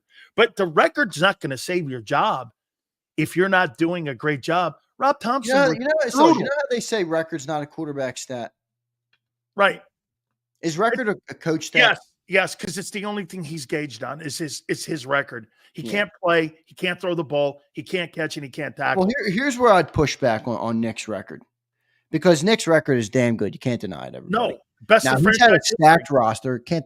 I mean, I'm not going to penalize him for that, but he has had a good roster. He's had a better roster than anybody else hired in his. To his side, you can't penalize him for coming to a good franchise. Yeah, no, right. I'm not going to hold it against him. Yeah. But at the same time, here's what I don't like about the record. Does the team look like they're getting better as they continue to win games? To me, they look like they're getting worse while winning games. Now, is that on the coach though, or is that on the people? I don't know. I'm just saying that's if we're gauging them on the record, I have to gauge them on the whole body of work that the team is doing. I mean, you're winning games uglier now than you did when you first took over the job. Okay. This same conversation is going on in Dallas right now because Mike McCarthy's won 36. Jerry Jones interview.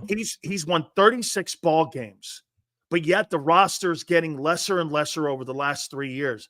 Do you think that is a Mike McCarthy thing, or do you think that's a Jerry Jones thing?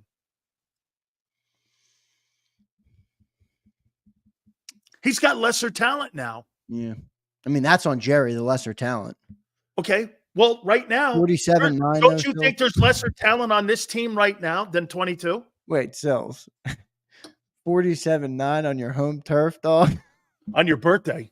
I was texting my boy who's a Cowboy fan. He actually joined. He actually is in the show a lot.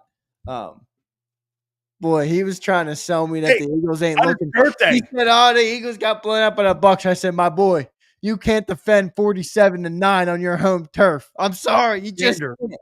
They were 1-15, and they didn't get killed like that during that year. They were 1-15. Yeah. I was there at the beginning. Hey, dude, they got murdered on Jerry's birthday. Hey, by the way, I posted that clip. Even Xander fucking responded to the Jerry Jones. You basically told the dude on the spot, "I'll have you fired in a second." Flexed his muscles. Hey, don't you think the Eagles do that? The WIP and other places around in the market? I know for a fact. They did it. They tried to do it to us. That's why they hate us. Everybody says, "Oh, you're trying to make yourself a victim." No, I'm not. No, I just know when I get a phone call from a billionaire owner who threatens anti-Semitism and all this other bullshit, which none of it is true, I know what's going on. I know exactly what's going on. So I'm going to say it. I don't believe I'm a victim. I'm not saying I'm a victim. But it happens. It's real. By the way, how can you be a victim when someone's trying to turn you into a guy trying to turn you into a yes man by calling you and threatening you? The guy threatened you. Oh, no doubt. No doubt. He threatened us over you. Yeah. He said, you guys need to move on from Dan Sileo or else. I said, fuck you. Bring it, bitch. And don't worry, they're bringing it. I know they are. All right. Jordan Mailata's injury. Would you move out Micaiah Becton to left tackle and put Steen at right guard and go that route there? Or would you put Micaiah back there and keep Fred out there on the left? Because remember something now. You're talking not playing right tackle now, the heir apparent, because that's the front side of the quarterback. You're talking blind side now of the quarterback, and Fred is not the greatest athlete out there. He's a big dude, and I'm not saying Micaiah, but Micaiah has played that left tackle position when he was with the Jets. What would you do, and what do you think Stoutland would be aiming more towards? What makes more sense? See, I think if my opinion would be, because I felt pretty good about the way Steen played when he got that chance at right guard this year, you might wonder about, depending on how long-term it is with Mailata, you might want to put him out there. That's Jalen's weak side, remember. Like, you don't want pressure coming off the edge with Jalen on his backside. It's one thing for pressure to come where Lane was out. He can see it. Jalen can see it, and Jalen's elusive and can move around it, right? I mean, that's why people in Pittsburgh right now like the Steelers, because they got a banged-up offensive line, and he's elusive in the pocket enough to get away. So the other line of thinking, though, is you lost one player. Do you want to change two positions now, right? Because now I have a backup right guard in, and I have a backup left tackle in. Right? Like, I could keep my right guard the same, and then I'm only switching out one position. Well, what makes you stronger? Do you think you're stronger with Fred? Because the left tackle is so important, right? I think you got to go Mekhi there. Now, here's the other question. Mekhi Becton was a first-round draft pick in New York and was benched and sent out to pasture and was picked up here as a reclamation project. Is he that much better at left tackle than Fred Johnson would be? I don't know. Probably. But I don't know. Fred Johnson wasn't that bad. Now, he got worked a little bit once he had a full game. I didn't think he played bad. Yeah, he played better in the game where Lane got hurt mid-game, and then he came in. Once he had that full game. It's a C. You know what? A C taking over for Mailata? Dude, Mailata's an A player. He's an A player. He's one of the top 4 left OTs in the game. We're not talking about just being one of the better players on the Eagles. You're talking about being one of the better players in the league at that position, that is a money position. So that's the question, Xander. Are you stronger with Steen, who hasn't played poorly, at right guard, and Micaiah over at left tackle, or are you stronger this way, Micaiah at right guard and Fred over at left tackle? What does Stoutland feel gives him the best strength and the less drop-off? Well, here's the thing. Left tackle is more important than right guard. By far. Especially when you have a center you're confident in and a right tackle in Lane Johnson. And a left guard you're very confident in. I know, but even between, on the either side of that right guard, you feel pretty good about those two guys. I would whatever makes you better at left tackle is probably where I would go, is what I would do, because I believe the left tackle is going to be more important to the success of the Eagles than the right guard position is. So I would go with that. But again, I'm not entirely sure that Mekhi Becton is that much of an upgrade over Fred Johnson at left tackle. Only Stoutland will know. And you know what? The best part about this discussion is I trust Stoutland. Yeah, to make me the too, decision. 100%. You know, now I think it's going to be a big loss. I don't think Stoutland would lie to you about that. He knows that. You know, that was my biggest takeaway from the Browns game. Kellen was asked about it because you're going to be more likely to roll a certain way because of athleticism. Hey, Mulata's the best athlete on your team. 6'8", 350 pounds.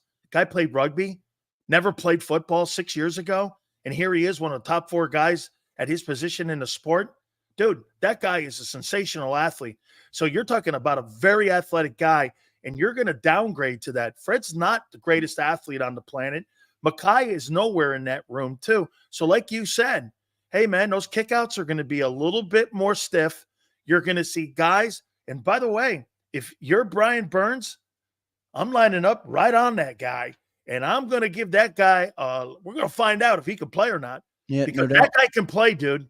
Yeah, no doubt. You're right about that. We'll see what they end up doing. That's a big loss, though, Sills. I mean, it is. Jordan Mailata. And look, I think it's extended period. I think it's going to be more than a month.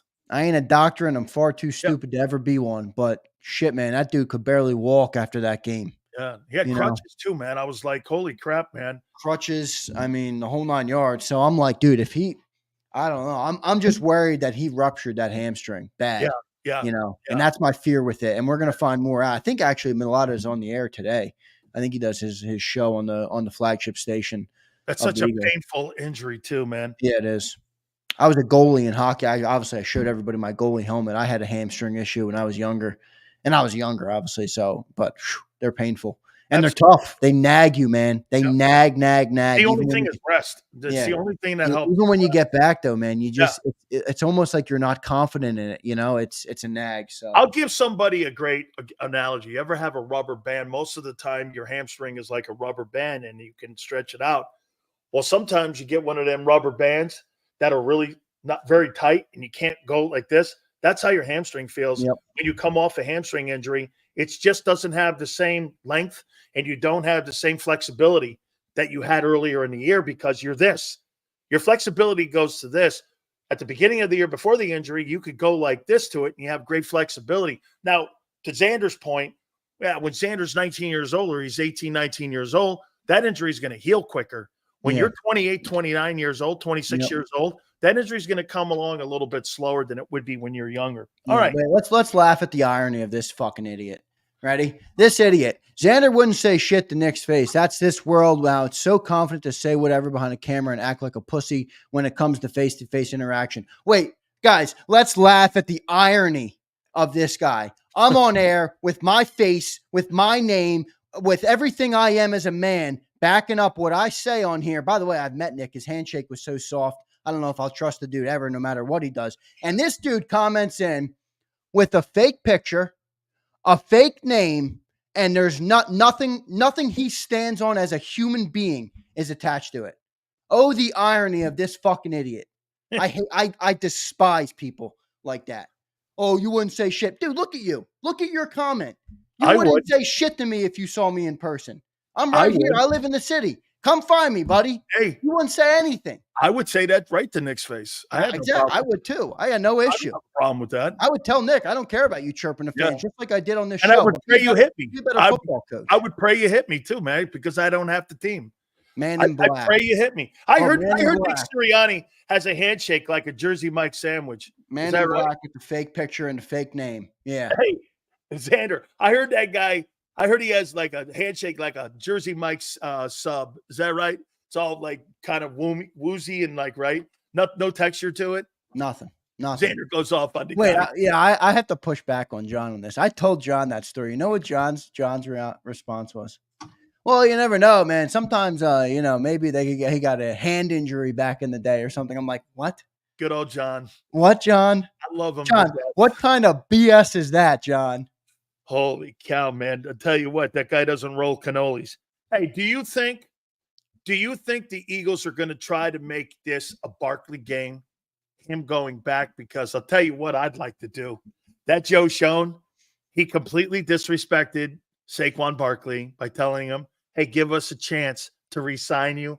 When Barkley even went on a show with somebody and said, I knew for a fact that they were not going to re-sign me. They fed him a bunch of shit. Don't you give that guy the ball 28 times and just let them try to run that fucking team over? I'm a little. I mean, look, Saquon hasn't been as good in the last. One game. Couple of One weeks. game. Come on. Yeah, I know. I'm just worried. I'm just, if you look at his first couple of games, he was great, but they are home runs, right? So if teams figure out how to take that out, I mean, he hasn't been averaging Brown great. did a great job on him.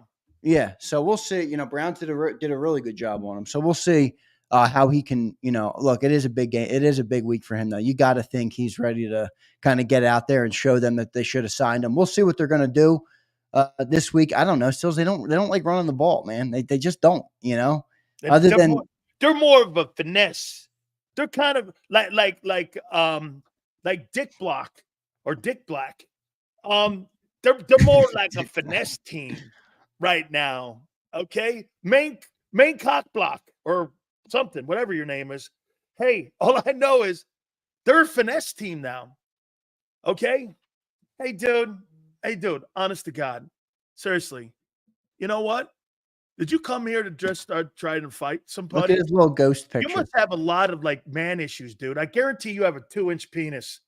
Let's see what Flexen said. No, wait, you know what? I don't want to do that right now. We'll do it at the end. How good do you think this Giants team is? Or not? I don't think they're very good, but I think they're a little bit better than people have made them out to be. I don't think they're the 2023 Giants. I don't think they're better than. Are they better than the Browns? Yeah, they beat the Browns. Okay. Do you think they're better? I think they're better than the Browns. Browns are selling, boy. The Browns traded Amari Cooper. That's why people were like, should we go get Myles Garrett? Guys, we're not going to get Myles Garrett. But I think they're better than the Browns, yeah. I mean, they got a solid defense. I will say Kayvon being out isn't great for them. But even outside of Kayvon, they got a good defense. I mean, they got Brian Burns. They got Lawrence on that front. They got good players, man. So total defense, they're 10th. Pass defense, they're 14th. Rush defense, they're 12th. Scoring defense, they're 10th. Red zone defense, they're 9th. And third down efficiency, they're 9th. Okay? This is a better defense coming into this game than what Cleveland was or even Tampa Bay. Yeah. Dude, they can play defense, man. I mean, now, on the other side of the aisle. Malik Neighbor's a good player, too. I don't know if he'll be back, but he's a good player. So here, total offense, they're averaging 325 yards a game. That ain't awful. I think the Eagles are averaging 371. Pass offense, they're 13th. Do you know that Daniel Jones has a better pass offense than the Eagles do? What makes you say that? Well, they're averaging 220 yards a game. What are we averaging? I don't believe you're averaging that. You maybe I just said that off the top of my head. I don't believe. Oh, wait, the Eagles are 17th. Daniel Jones has a higher. The Eagles are 17th. The Giants are 13th. Pass offense. So the Giants have a better pass offense than the Philadelphia Eagles. Is that what you're telling me right now? Well, they're ranked 13th, 218, and the Eagles are 17th. That's pretty bad. Now you're missing AJ Brown. There's definitely some pieces in there, but that's but by the end of the day, I'm kind of with you with what you said earlier. Malik Neighbors has been out. Who's Daniel Jones been throwing to? Yeah, you're right. I'm kind of with you too about what your comment earlier. Like, okay, so every time you lose one player, you're just okay to fall off a cliff, right? Right. I mean, that can't really be for Jones has nobody when Neighbors is out. He has nobody. And he's got a better pass offense than the Eagles do. The Giants. Yeah, that's pretty insane. Boy, Danny Dimes. Danny Dimes has a better pass offense than the Philadelphia Eagles. And if you tell me, well, AJ and Devontae are out, I'm not thinking, okay. I mean, dude. Xander, the realest dude on the air, bro, is unstoppable. Look Appreciate at that. it, James. Thanks, man. Appreciate you. So Danny Dimes is wait a second. These numbers are eerily similar. He is all right. So here's Daniel Jones's numbers: 1346 in the 1343 yards, 6 touchdowns, 4 interceptions, an 80 rating, and 62% completion percentage. Let's do Jalen Hurts now. 1194, 67.5 completions is pretty good for Hurts. That would be his highest, I think, ever. If he kept that pace, it would be. 1194 yards, 6 touchdowns, 4 interceptions, the exact same as Daniel Jones, and 92 rating. So better rating.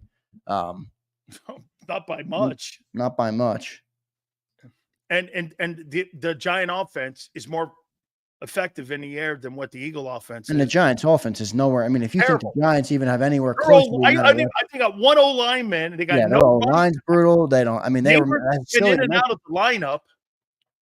They were missing Malik Neighbors for a couple weeks. They don't have Saquon Barkley anymore. I mean, that's not a good offense. So you don't really want to be They have compared a to more them right now. effective offense passing the ball than Now, the Daniel Jones has played an extra game, so he's got 200 more passing yards, and he's got an extra game. So, Yeah, but I'm going with the averages here with the fact that he's averaging 218 and they're 13th. I'm not talking about total passing yards. I'm talking about a ranking here. So the ranking could be whether it's 4 or 5 games, doesn't matter. This guy's averaging more passing yards per game, and they're 13th in the league right now versus what the Eagles are at 17 passing the ball. And you got Barkley and Devontae's missed 2. AJ's missed a ton, but the Giants don't have anybody. I mean, so if Daniel Jones is now here's the reality of this conversation. We can't take this team easily this weekend. This is the game. Right. You got to go in, and that's every game. You can't take any team easily in the NFL, but especially this week, it's an NFC East matchup. We lost to the Giants once last year, didn't we? Yeah. End of the year, you lost to the pizza guy. Yeah, wasn't that kind of a throwaway game? Well, I don't know, man. You were trying to fight for home field advantage and winning the NFC East. I mean, towards the end of the year, and that came down to the final game of the year, winning the NFC East. Xander, you were a wild card team because you lost to the Giants. So I mean, you were playing. It wasn't a throwaway game. You were playing for something. Look at this guy. Eagles by 28. You ain't gonna win by 28 in one game this year. Hey, dude. So let me ask you this. So after this game, you have Dallas, Washington, Baltimore. How you feeling about that? Dallas doesn't scare me at all anymore. I was dead wrong about them last week. I thought they were better than they are. 5 wins, I said, remember? Yeah, they're fucking brutal. They're so bad. Like they don't scare. They might scare me less than the Giants. I'm not even kidding. How about the Commanders? Commanders, yeah, that's gonna be a tough matchup. Twice, I think. I think we'll split it. Yeah, you split. How about Baltimore? Baltimore, I don't think we're matched up well with that team. How are we going to stop Derrick Henry and Lamar Jackson? Yeah, I don't know. Look at Robert M. We suck too, though. Hey. So wait a minute. I heard some good things from Vic today about Nolan Smith. This is getting better. Or I thought the funniest part of Vic Fangio today is he comes out in a red October sweatshirt. I thought that was, I don't know why I found that so rich and so funny that he did that. He just walks out in a red after they announced the Rob Thompson stuff. I'm like, oh my God, that's funny. Hey, but dude, here's something here that just makes me know that coaching staff doesn't really have a good pulse on the city of Philly. The guy I was asked a question about the fan base. Vic goes like this: it's like any other place, Guys get a little tough and, get a little bit. No, it's not like any other place. And I'm going like, your head coach just took a shit on the fans. Now you're saying Philly's common like it's Carolina. It's like the Carolina Panther fan base. And I'm going like, and I don't think he meant any harm by it, but because he probably doesn't hear any of that. He's in a fucking booth. He's not down on the sidelines here and all that. But I'm sitting there going like this. Why would you say that after your coach just took a crap on the fan base? And you're like, Philly's like Carolina. It's a Carolina fan base. It's kind of like that kind of fan base. Tennessee Titans. And you're going like this. That place is not like any other place. Dude, I saw Philly fans in Tampa throwing popcorn on Nick Sirianni go, hey, Nick, you're done. Hey, Nick, you're done. I love Philly. Dude. Hey, man, I'll tell you, like I said, man, I'll tell you, You have no. You're like my grandpa. I'm getting a little fed up with this organization, though. Yeah, but you're like my grandpa. There's no gray area. You either are cheering or you're booing, and it's the same. You know what? You love to boo and you love to cheer. You love to do both. Yeah, I like booing. I don't have a problem. Somebody said Gen Z doesn't like booing. I like booing. I just thought it was. I didn't have an issue. But everybody wants a participation medal today, dude. Yeah, not me. Hey, the fuck the participation medal get you? I told you what my daughter did, man. She got it like so they gave her like a ribbon, and we were walking out, and it was a really nice ribbon. Dee looks over at me, she goes, "Hey, Dad, we didn't place first, second, or third in the tournament. You see, they gave me a ribbon here." And I'm going like, "Oh, Dee, I wanted to be nice." And I go, "That's nice." He goes, "What'd you teach me, Pop?" I said, "Oh, I dropped it right in the trash can." She goes, "We don't take home participation medals." Walked right out. I looked over at her. I go, "Fuck, I love you." I love it. We don't take home participation medals. Yeah, I love the story of your tattoo on your arm. Oh, right here? Yeah, in the 1986 one. Yeah. The reason why I put that on because it reminds me. Sileo is a 1987 national champion for all you clowns that clown on him and act like he hasn't done a lot in this game, but he's got 86 on the arm. And the reason I have 86, it's the greatest football team Miami has ever accomplished or ever put together next to the 01 team. And we were so iconic. We're remembered as the most hated team in American sports history. We did so many amazing things. And we only gave up 6 first downs in that national title game, Xander, and 120 yards in total offense to Penn State, and we fucking lost. I played my greatest game in that game. I had 13 tackles, 2 sacks, opened the game up with a 15-yard sack on the quarterback. I'll never forget looking over at Jerome Brown. Jerome goes like this. They're on the 6-yard line with 5 seconds left. He looks over at me. He goes, "You think Vinny throws it in the end zone for a touchdown?" I go, "He throws a pick." Sure enough, Jerome looked right at me. He goes, "He threw a fucking pick." There were 5 seconds left in the game. And Jimmy was going to pull us because we had played so great. And I walked right over to Coach Johnson. And I never swore at him before other than this. He goes, "Let's get the back." I go, "Fuck that. We're finishing it." I walked out there. Steve Wisniewski was out there. And all I could hear these guys saying, "We beat them. We beat them. We beat the villains. We beat them." I had to sit there and listen to that. I watched the 5 seconds tick off. I wasn't going to shake their hand. They came over to me and they shook my hand. And I'm friends with every one of them guys today that were in that game. 100 million people watched that game that night. And it was the first national title game of its kind. And so I'm walking off the field, man, just going like this. Never want that feeling again. Then next year we go back and we win the national title. Yep. With our national champion forever, Big Sills. Nobody can take that away from you. Next year we go back and we win the national title, undefeated, of course. And you're sitting there. You always remember. I get asked the question, "Hey, you won the national title in '87." You go like this, "Yeah, man, but that 86, man, I'll never forget that as long as I ever live." Let's get to the super chats, homie. Yep, we got Gary Cobb. By the way, Gary Cobb's a national champion too at USC. Where do we start with these? We got that right. Yep. Thank you, Anthony. What's going on with the Nathaniel Hackett issue, Abe? I don't know. They just got rid of I'll tell you flat out what's going on with the Jets right now. Aaron Rodgers has lost a little equity in that building. That's why that Nathaniel Hackett was demoted. And actually, I thought the Jets played better last night. The Jets played much better last night. And by the way, I would not count them out. I see a lot of people saying Devontae Adams not going to do shit. That would be like saying A.J. Brown didn't do shit here. Yeah, well, he's going to do something. Garrett Wilson's a great player. He's not ready to be a wide receiver number 1 in this league. Okay. Now Aaron Rodgers adds him. They started to find a little bit of rhythm. If they get that top 5 defense playing like a top 5 defense, that team could be a contender in the AFC. I would not sleep. On the Jets, especially after. By the way, I love Devontae Adams. That dude is easily my favorite receiver in the league. I love Devontae Adams. You see him on with Pat McAfee today? I did. I watched the show. It was great. It was fantastic. We watched this. Right? We read this. Good. Is it? Yes, we did. Thank you. We read it. Prince, appreciate it, brother. Flexen says Z said he in the city. Fuck y'all talking about. Appreciate you, Flex. Daniel Bigelow, Sills. Josh Allen is getting Cooper. What do you think about that? He's washed. I think it's a good upgrade because of the shit that they have up there. But let's not sit here and say Amari Cooper is Devontae Smith.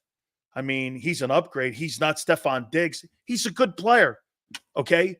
But to sit there and go like this, I don't think he's Josh, even that good. I don't either. I think it's I think Josh will make him better though. yeah, that's what it is. But But he got a drop problem though, man. Josh throws a hard ball. Throws a Josh bullet. he throws a bullet, boy. You better get them hands ready, Amari. he does. To He catch throws a them bullet, things. man. Philly Dogs, appreciate you. $1.99. Jameson, appreciate you, man. Prince checks in. Hey, calm down, Xander. That was 86, Yeah, my guy. and you know what, too, Prince? 90%. Most people had their dad's seed in his sack when you won your Super Bowl last. Go ahead. Oh my God. That's hilarious. 90% of people were Superman in a nutsack. Look, I bullied this guy into changing his picture, so he made it a tough guy, him sticking up his middle finger. Updated my pics since Xander is mad. My social and banking info isn't on my YouTube, little Let me soul. wait, Xander. I'm going to show you. I'm going to hook you up here, and I'm going to play Jeffrey Lurie, and you're going to play Nick Sirianni. Look, when you see a guy like a nutsack like this, hey, man, don't be screaming at him. Listen to me talking like the voice of reason. I'd be fucking going nuts too, man. I have no patience, but dude, box of rocks. Yeah, big box. This guy here, right here, this guy, Main Dick, is a box of rocks. I mean, come on, man. I appreciate him watching. I got to be honest. I mean, by the way, I appreciate him watching. But to say that comment was stupid, Homie, especially as by the way, thank you for the super chat. I appreciate it. I'm not gonna lie. We appreciate that shit, man. Like I said, I appreciate him watching. I don't got an issue. I mean, he thinks we're gonna, make it a call-in show. So we're not gonna change the program for you, my guy. You're not that important. But I do appreciate you being here. Oh, I'd love to have call in. That'd be great to hear you fucking losers. Yeah, Bob Brown was telling me to ask you that. I'm like, Bob, I'm not Howie. I'm not Howie, so I'm not going to program Sills' show for him, but I'll run it by him. So, Bob, there you go. You just heard it on air. We should do that. So we should do a Wednesday because I was thinking of launching like another live show between Birds and your show where I would do something like that. It would be pretty fun to talk to Eagle Nation. Would be great, but. Yeah, Casey Eagle brings up a good point. Post game, if you want to join there, Man in Black, I'll talk to you there, brother. I'd bring on people after the post game show. Hey, that guy who posted that and was a tough guy, and then he gave a super chat. You're kind of our kind of viewer, dude. Yeah, you shit on us. I shit on you back. He shit on you. So hey, maybe that's what we got to do with Jay. Hey, welcome to the family. Jay's been chirping. Family, man. I mean, Jay, are you feeling left out that I didn't tell you to fuck off, Jay? If I give you a fuck off, will you turn the page too? Hey, by the way, dude, I'm going to say it to you. Welcome to the family, dude. Okay? I mean it. I'm not kidding. I don't hate you, brother. I don't hate anybody on here. I really don't. It's football. No, I don't either. Especially, man. Hey, you being here, brother, it is important for us to have everybody, as many people as we can. Hey, this is what old sports talk used to be. Guys goofing on one another in a locker room. If we built shows on being in agreement with everybody, we wouldn't have a company right now. we would have nothing right now. So when somebody disagrees, it's not a problem. We get it. Hey, M. Reyes, kiss my ass. But I love you. Bob Sills, you'd love talking to Bob. I talked to Bob on the post game show. Bob wants to make the call-in thing happen.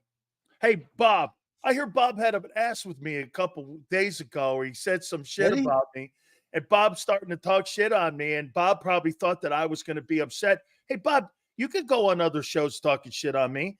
You come back here for 3-4 hours. Why would I ever be mad at that? I don't get that. Xander knows this. Bob, you were talking shit on Big Sills? Yeah. I don't get bent like that, man. I really don't. Because if you guys come here and support me, like look at dumb SM Reyes. This guy's one of the biggest piece of shits that I love. No, he's not. I talked to him on the post game show. M. Reyes is a great guy. I love him. Wait a minute. I love him. I'm not saying I don't. Okay. He's one of my favorite people, but he's a piece of shit sometimes. And so at the end of the day, don't get your panties in a bind. Hey. Never change, M. Reyes. Stick to your don't be Sirianni, M. Reyes, where you come out and apologize. You never apologize. And by the way, big shout out to M. Reyes who placed an order on the merch shop. I just got that. Thank you, man. Appreciate it. If anybody else wants to check it out, man, JAKIBSports.com. Sue. So you have Sileo acting up, man. You might need to give a couple days break with your comments. You got Sileo acting up here, dude. Let me give you my best side here. And I'll you give you. can always tell when Sil's wife's not in the house. Oh yeah, Man, she ain't Freddie, here. you better report this behavior. Hey, she ain't. Watch this. I'm going to give you my Howie side. All right, Cobb just emailed me back. He'll be in around 4:30. Gary Cobb coming up here right around the corner. Xander, great stuff as always, my friend. Make sure you guys check out the merchandise, man. Pretty soon we're going to get some big sales stuff up there. I can't wait for that. That's pretty dope, man. I appreciate you taking the time out to listen to us. That's pretty cool. Oh, you guys, listen, every single one of you. I learned one lesson about Xander. Xander, here's a compliment from Xander to me. Hey, Sil's really a decent show. That means it's a great show. Okay, so I know because he give can't. you bigger compliments than that. Don't give me that. I think you know what I think of your program. I think you are the best. I think you're the most talented sports talker in America. And some of the things that have happened in your career, and I've seen it firsthand, how you've been outcast and how they've done everything to turn the tide on your entire career. And I'm honored to have you here at JAKIB. I mean, I think your show is tremendous. I think you're tremendous at this, and I tell you that all the time. So don't give me that. Don't give me that, Big Sills. Max and Miles available. Dude, Howie's not going to go trade first-round pick. Miles Garrett cost you 2 1s. 2 1s minimum. And then a 2s and 3s. And the Browns are not moving a generational player like that. No, I don't think any of these dudes. I don't think any of these dudes. Way to Appreciate go, bro. it, man in black. Yeah. Look at what you did. Called him a motherfucker, wanted to kick his ass, and now this guy's giving you $7. Hey, I appreciate it. Life it's all is love. good. It's Philly. It's that better than embodied Philly. Look at O'Dizzle, though. Wait, look at O'Dizzle. Got to be honest, Sills. A year ago, 10-1, you were the only realist podcaster saying the truth. I hated you. Now I'm Sileo-wized. We're still working on it on Dick Track. Dick Track. He says Xander is a crazy man. You're right. I'm crazy. A-Track. He should be Dan Sil's lawyer. He lies all day. Hey, there he is right there. One of my favorite guys of all time, Dick Track. I love this guy, man. He's here every day, 4 hours, posting away just like that piece of shit BJ or LJ, whatever. I don't even respond to that guy anymore because he's just a whatever. But I love him here because he helps the algorithm. Thank you very much, Dick Train. Hey, Xander, we will catch you tomorrow. Gary Cobb is right around the corner. Thank you, brother. Appreciate it. Thanks, everybody in the chat, man. Love all you guys. Great support, as always. Go Birds, baby. Absolutely. Don't forget also, my friends, we appreciate it. BetUS, our great friends at BetUS. You guys can sit here and go to one of your favorite betting houses now. We have partnered up with BetUS. Absolutely awesome. YouTube 150. A deposit of up to $2K. That's right. With our YouTube 150. The second one is 125. Third is 125 as well. 200% also in bonuses when you use crypto. That's betus.com.pa. That's betus.com.pa. Fastest payouts in the business. And do me a favor, folks. Do me a favor. betus.com.pa. That's betus.com.pa. You do me a favor and tell them Big Sil sent you. If you missed any of today's show on the JAKIB Media channel, listen to the podcast on your way home. Available on YouTube, Apple, and Spotify. He's blocked well and tries to cut through the middle. Oh! Your gut says Miami is going to win, and you should take the over. Your gut also said your NFT selfies would only go up in value. They didn't. But your head is on Sports Grid and knows the QB is in concussion protocol. The backup has a 45 QBR against the zone coverage. The New York D has the most sacks in the league. So yeah, trust your head. It's smarter to be on Sports Grid.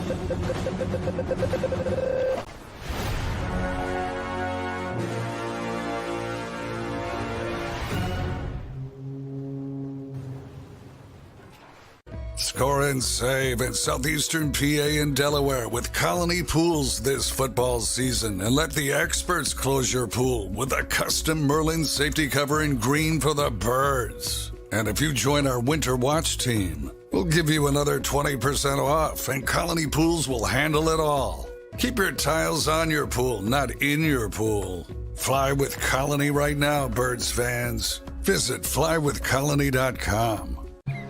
I get scared sometimes. Of a lot of things. Joining in.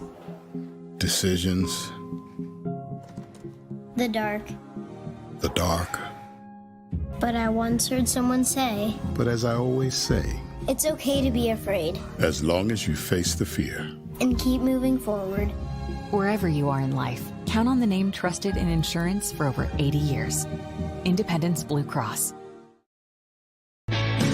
Hi everybody, my name's Jason Lombardi. I'm an inspector at DryTech. At DryTech we offer 3 major services. The first one being basement waterproofing. The second service we offer is foundation and structural repairs. And then the third service that we offer is mold remediation. If you feel you are having a waterproofing issue, give DryTech a call or check us out online.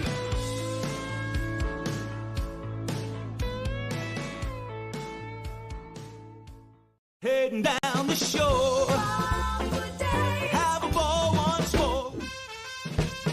Here, imaginations run wild and time stands still. Because here, you can find the best of the Jersey Shore, all on one 5-mile island.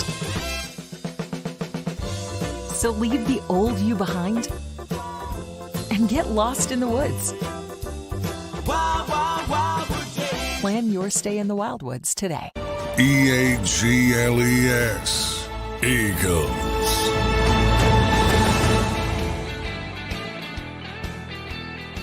Big Sales National Football Show. We're efforting our friend Gary Cobb from Fox 29. Hopefully we can catch up with our friend and get his take on what he saw this past Sunday with the Browns and the Eagles. And we got the Giants coming up around the corner. Plus, we'll take a look at our top 10 teams and our top 10 NFL quarterbacks, our weekly list that we put together each week. We'll do that here in a couple minutes as well. Please hit the like button. I appreciate all the super chats as well. I thought Bill Belichick made a great point about Woody Johnson, the owner of the Jets. Ready, aim, fire. There's a lot of owners that are like that. Ready, aim, fire. They don't let anything develop. I think Jeffrey Lurie's a little bit of that. Ready, aim, fire. You don't develop talent. You don't develop coaches. That's why you don't develop talent. Okay? He's right. The greatest coach in the history of the National Football League. You could say whatever you want about Belichick, but he is. Belichick knows talent, and Belichick knows assistant coaches. He's had the greatest group of them, and he's had the greatest personnel department. Some go like this. Sills, well, what about the last 4 years in New England? Well, it did last 24 years. There's no dynasty in NFL history that lasted that long. None. Okay? Belichick's way is the way it's right and the way it's done. You never pay for big players offensively ever.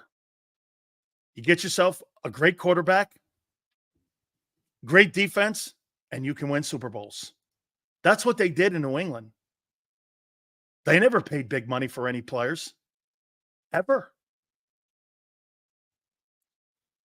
Howie, he gave us 3.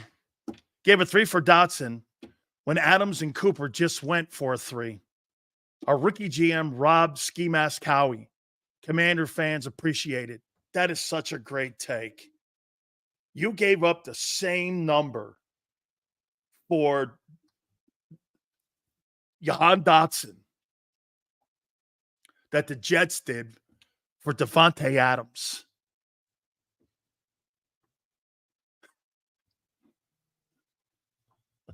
Oh, wait.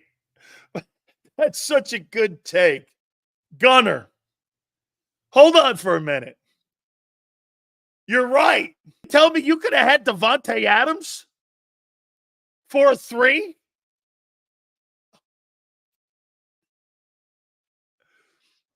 All right.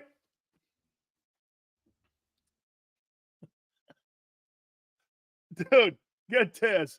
Listen to what this dummy says. Dotson's younger and 2 years of control, dope.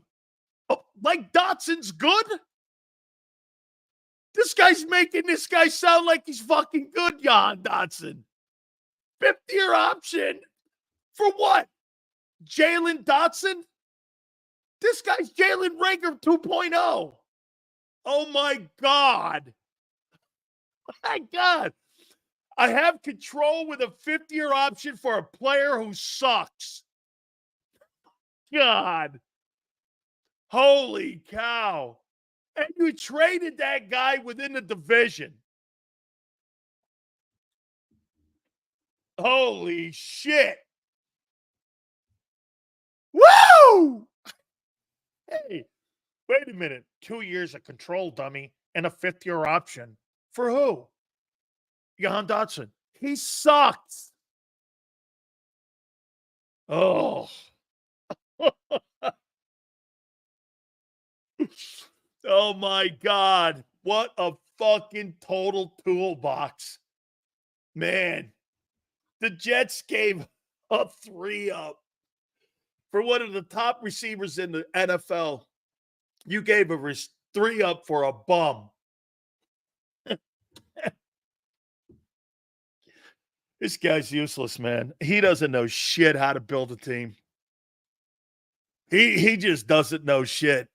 And by the way, that's a good one too. Right. Culture shock. He goes like this. Yeah, we needed help on defense, not another receiver. Look at even Prince is like this. Damn, that's crazy. It's true. The Jets had to give a 3-up to the Raiders. The Raiders only asked for a 3. And you gave a 3-up for Dotson. Jahan Dotson. Feel of the century.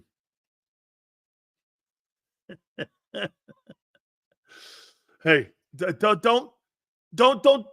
don't fight with those people, man. He stinks. Okay, look. Here, let me figure that out because I saw his contract on how much he was going to make this year. I thought he had escalators in it this year.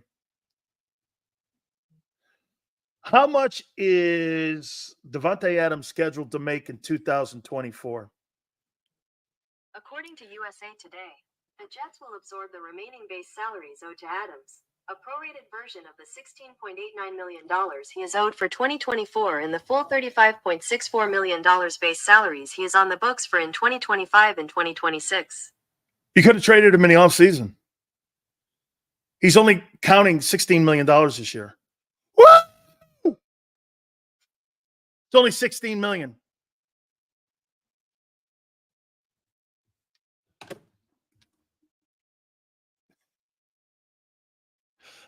$16 million for Devontae Adams.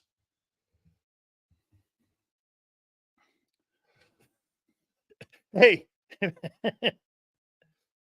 Siri, what's it Howie Roseman do next when it comes to the draft?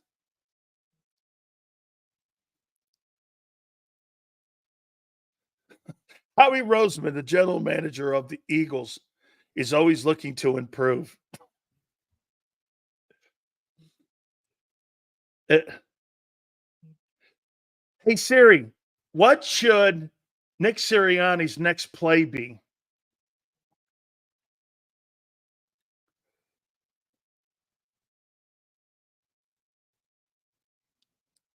Unsure.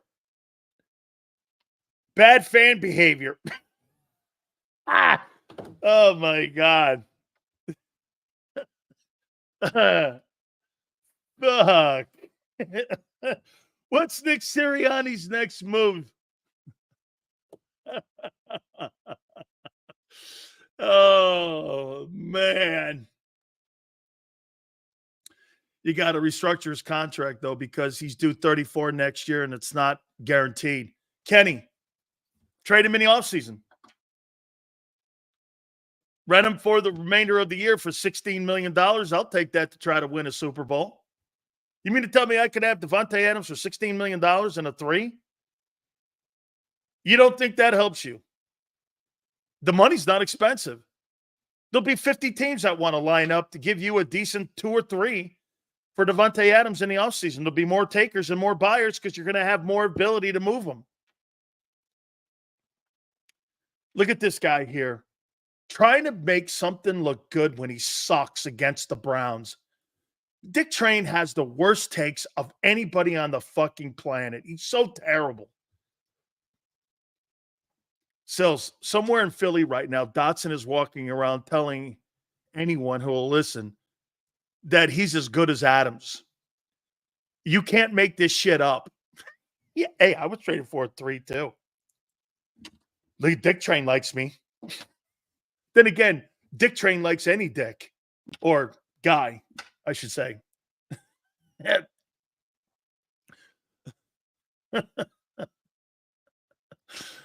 Hopefully we get our friend Gary Cobb and we can run him down here and get our friend on here. Hurts is like Ray Charles. He can't see the 3. Adding Devontae Adams would be a fight every week. Hey, did you see, by the way, that's a good take, Lord's Grace. Did you see AJ bitching about his targets on the sideline a little bit? Hey, man, how come I'm not getting any more, my targets over here? Make sure you get the ball to me over here. Make sure I get my numbers. Make sure, I saw him on the sidelines. He was kind of arguing with Hurts a little bit about targets. That's what primary guys do. They complain because they're paid on numbers, not wins. Like I told you. Those guys are paid on wins. I mean, they're not paid on wins. Nobody in the NFL is paid on wins. The only guy that was paid on wins is Jalen. When he had it 1 year, it ain't been paid on numbers. Jalen Hurts hasn't been paid on numbers in his entire career. He didn't have any numbers in 22. He had wins. He's the only guy. Trevor Lawrence wasn't paid on wins. Joe Burrow hasn't been paid on wins. Dak hasn't been paid on wins. Kirk Cousins hasn't been paid on wins.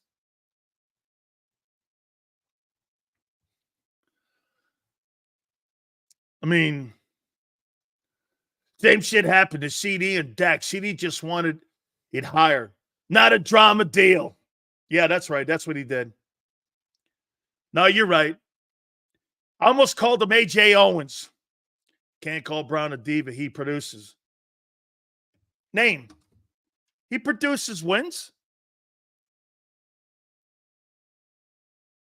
Does he?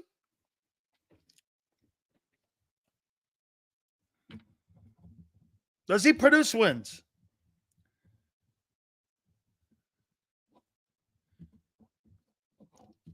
Last 23 games, you've won 20. You're 14-9. I don't know. You're 14-9. I suppose. No.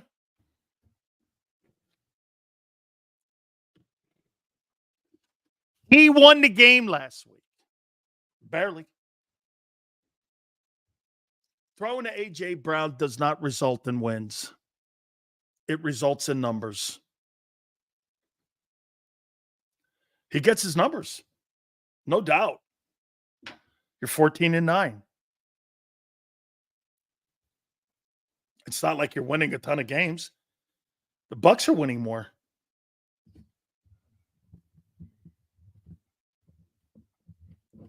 You want to hear something crazy? Buccaneers have won just as many games as the Eagles have in the last 2 years. That's crazy. The Bucs. No, 0. Why would the Browns get rid of that? They're not getting rid of Myles Garrett, dude. He's the best player. Myles Garrett is one of the top 4 players in the league. Why would you get rid of that? Myles Garrett is not the problem in Cleveland. It's the quarterback. Can't beat the Buccaneers. He's right. She's right. Michelle Reyes is right. Can't beat the Buccaneers.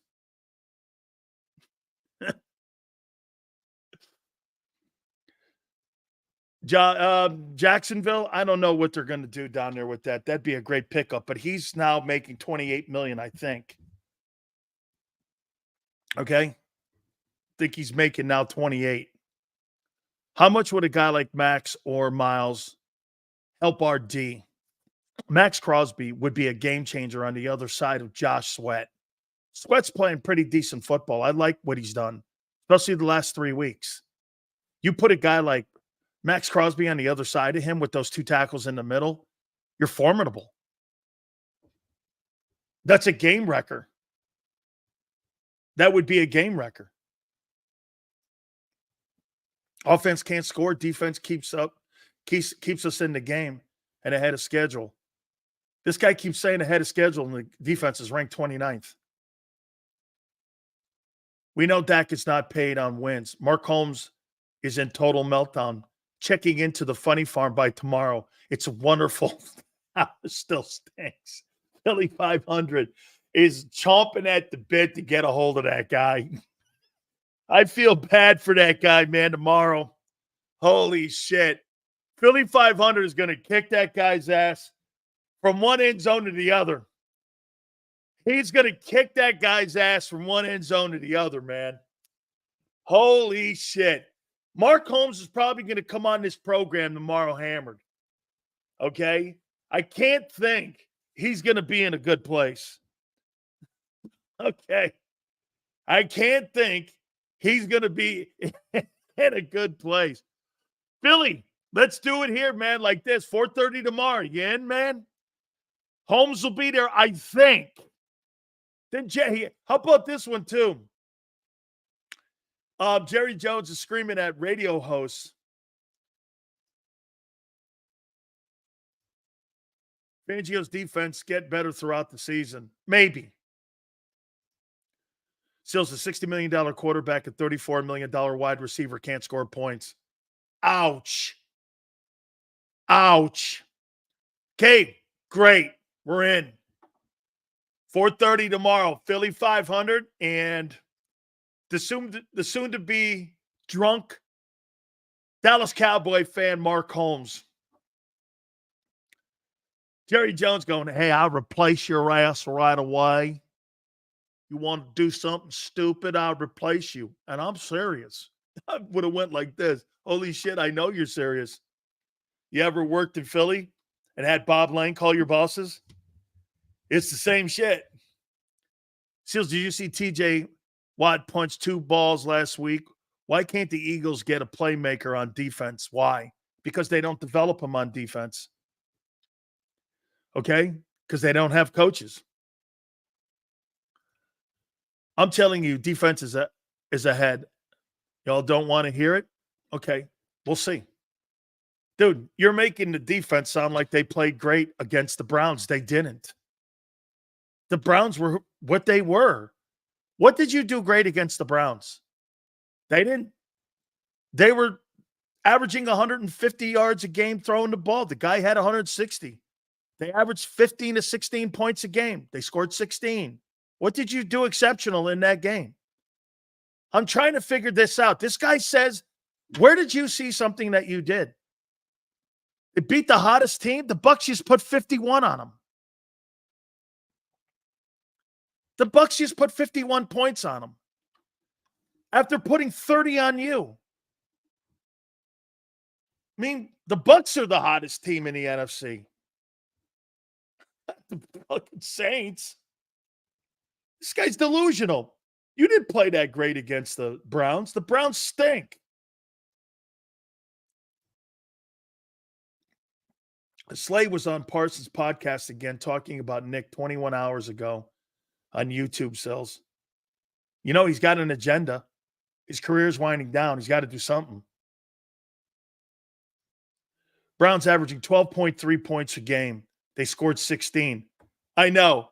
This guy here, Rap Sports Network, he gets it. Right? Hey, dude, the Browns kind of were who they were on Sunday. The Eagle defense didn't do anything exceptional. You didn't play exceptional. I'll give Cleveland 1 and 2 in exchange for Miles. Might be more than that. I'll tell you what, Prince. I was kind of hoping that Cincinnati lost and you get that kid Trey Hendrickson, because Duke Tobin may have moved off of him if they would have went 1 and 5. But they got the win. They got the win this past week. I think it was against the Giants too. But they got the win. I thought they would have maybe moved him and tried to get Hendrickson. Nolan Smith in his second pick for Myles Garrett. No, thank you. Eagles won a Make-A-Wish Foundation head coach. We don't need the picks. I don't think Cleveland would take a 1 and 2. I think it'd take a 1, 2, 3. Dude, Garrett is the best defensive player in the league. He's the best.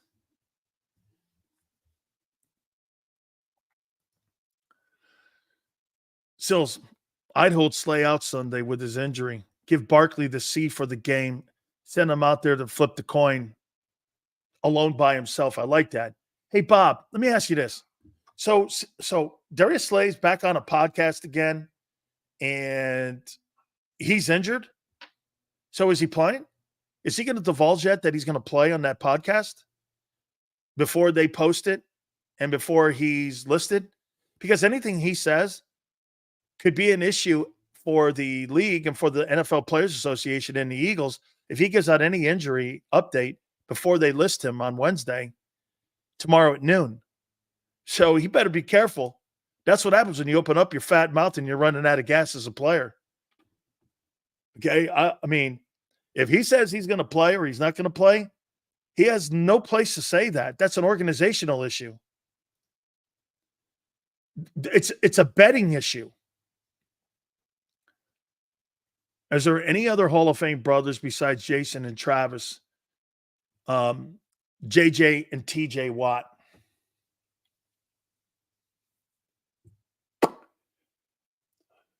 I don't believe the Matthews brothers have 2 in. I know that Bruce is in. Clay's not in yet. To be fair, Cleveland had 9 on offense. Miles scored 7. Okay? Sure. Still a 4-quarter football game against a shitty team. Shannon and Sterling aren't in the Hall of Fame together. Shannon is. I'm trying to think of brothers. Peyton and Eli will be. I don't think that dynamic is there yet. Peyton and Eli are going to get in there. Oh, Youngblood? No, only one's in. Only one Youngblood. Sterling isn't in the Hall of Fame, correct? No, he's not.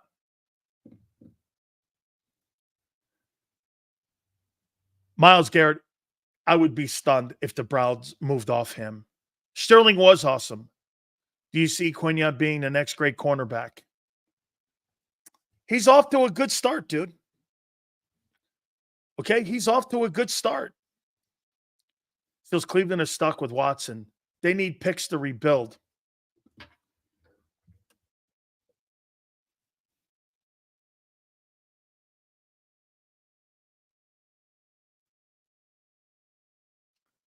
Trade Miles for 1s and a 3, or 1, 2, and a 3, and somehow get out from under the contract and go get a quarterback. If they move Watson, they're going to have to eat that contract, the Browns, and get draft picks back. That's the only way they can do that. Okay? It's the only way to try to save face on that. If they do that. Okay, that would be the only way because they're going to have to eat that. If they move him, they're going to have to eat that contracts. Seals, are you still keeping track of what's going on between Mitchell and Arnold? Yeah. I think Teron Arnold's playing great football. I think that secondary has really come around. And, hey, can somebody tell me where are the Detroit Lions ranked overall in defense? And where are their rankings in pass defense? The Detroit Lions right now, where are they ranked in pass defense? Yeah, of course. Your guy's playing decent. The safeties are really good. That kid they got from Bam, Xander, who's that kid they got from Bama 2 years ago? Okay, who's that guy that they got a couple of years ago from Alabama? He's playing good. Branch, he looks pretty good. He looks pretty good right now. The Detroit Lions defense is ranked 27th. Give me a break, guy. 27th. Your defense is ranked. All right. Okay, yeah. I think they target him a lot. Look, I think Teron Arnold's a good football player. I do. I think Teron Arnold is a good football player. And yeah, absolutely. We're efforting our friend Gary Cobb. Hopefully we'll get him. I want to see where they're ranked. Here we go.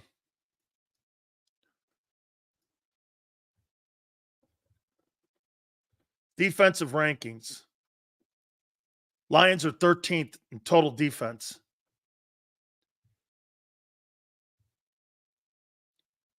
Pass defense. He's right. They're 27th. Rush defense, they're 3rd. That's going to definitely change without Aiden Hutchinson. Scoring defense, the Lions are 8th. Red zone, Lions are 10th. 3rd down, the Lions are 2nd. It's fantastic against the pass. 3rd down. You're 2nd in the league against the pass. Absolutely. Yes, sir. Good. Phenomenal. Phenomenal.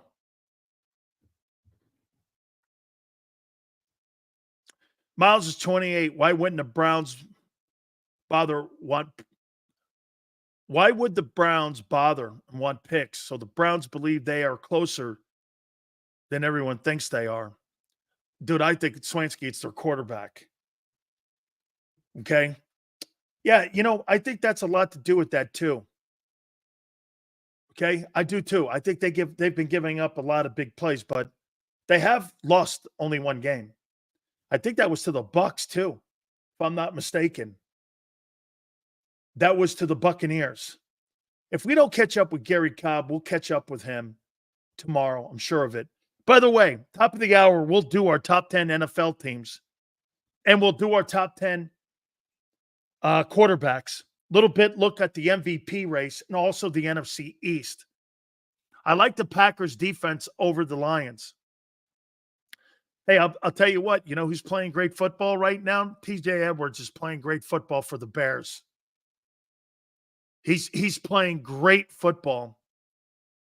Amazing what can be done without the Fangio scheme. They lost 2 games, the Lions.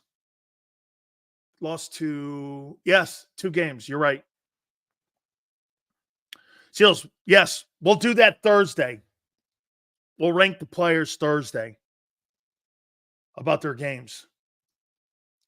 Seals, if we're trading for an edge, I'm Cleveland and Vegas and offering 2-1s, first team to call back gets the picks. Howie would screw it up. Garrett is 28, Crosby's 27. See, Bob, you're right. Howie's better at taking pro talent than he is at taking the draft picks. You're dead on. And if I were to pick between those two, Garrett is the guy. Crosby is a generational pass rusher too. But these guys are $25, $30 million guys, dude.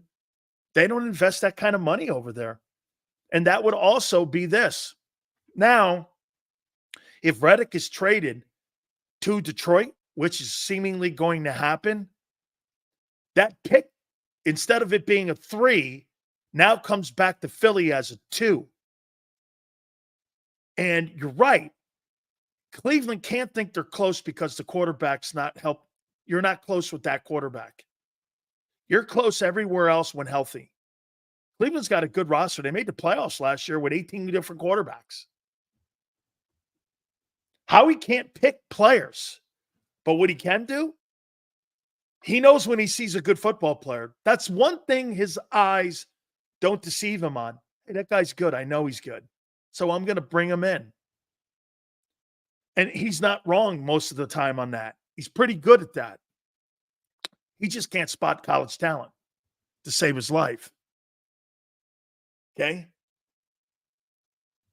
And by the way, you put Max Crosby or you put Myles Garrett on the other side of Josh Sweat, like I said, it changed your entire secondary.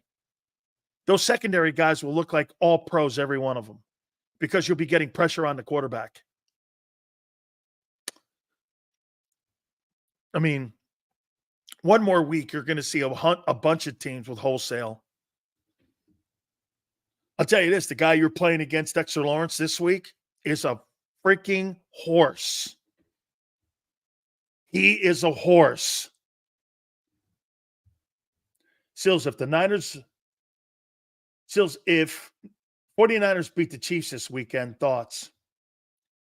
Two good football teams playing against one another early in the season. One team gets the better of it. That was Hollywood. That would be like asking me, hey, Sills, what'd you make of the Patriots beating the Giants at the end of the regular season when the Patriots were undefeated and then the Giants beat them in the Super Bowl?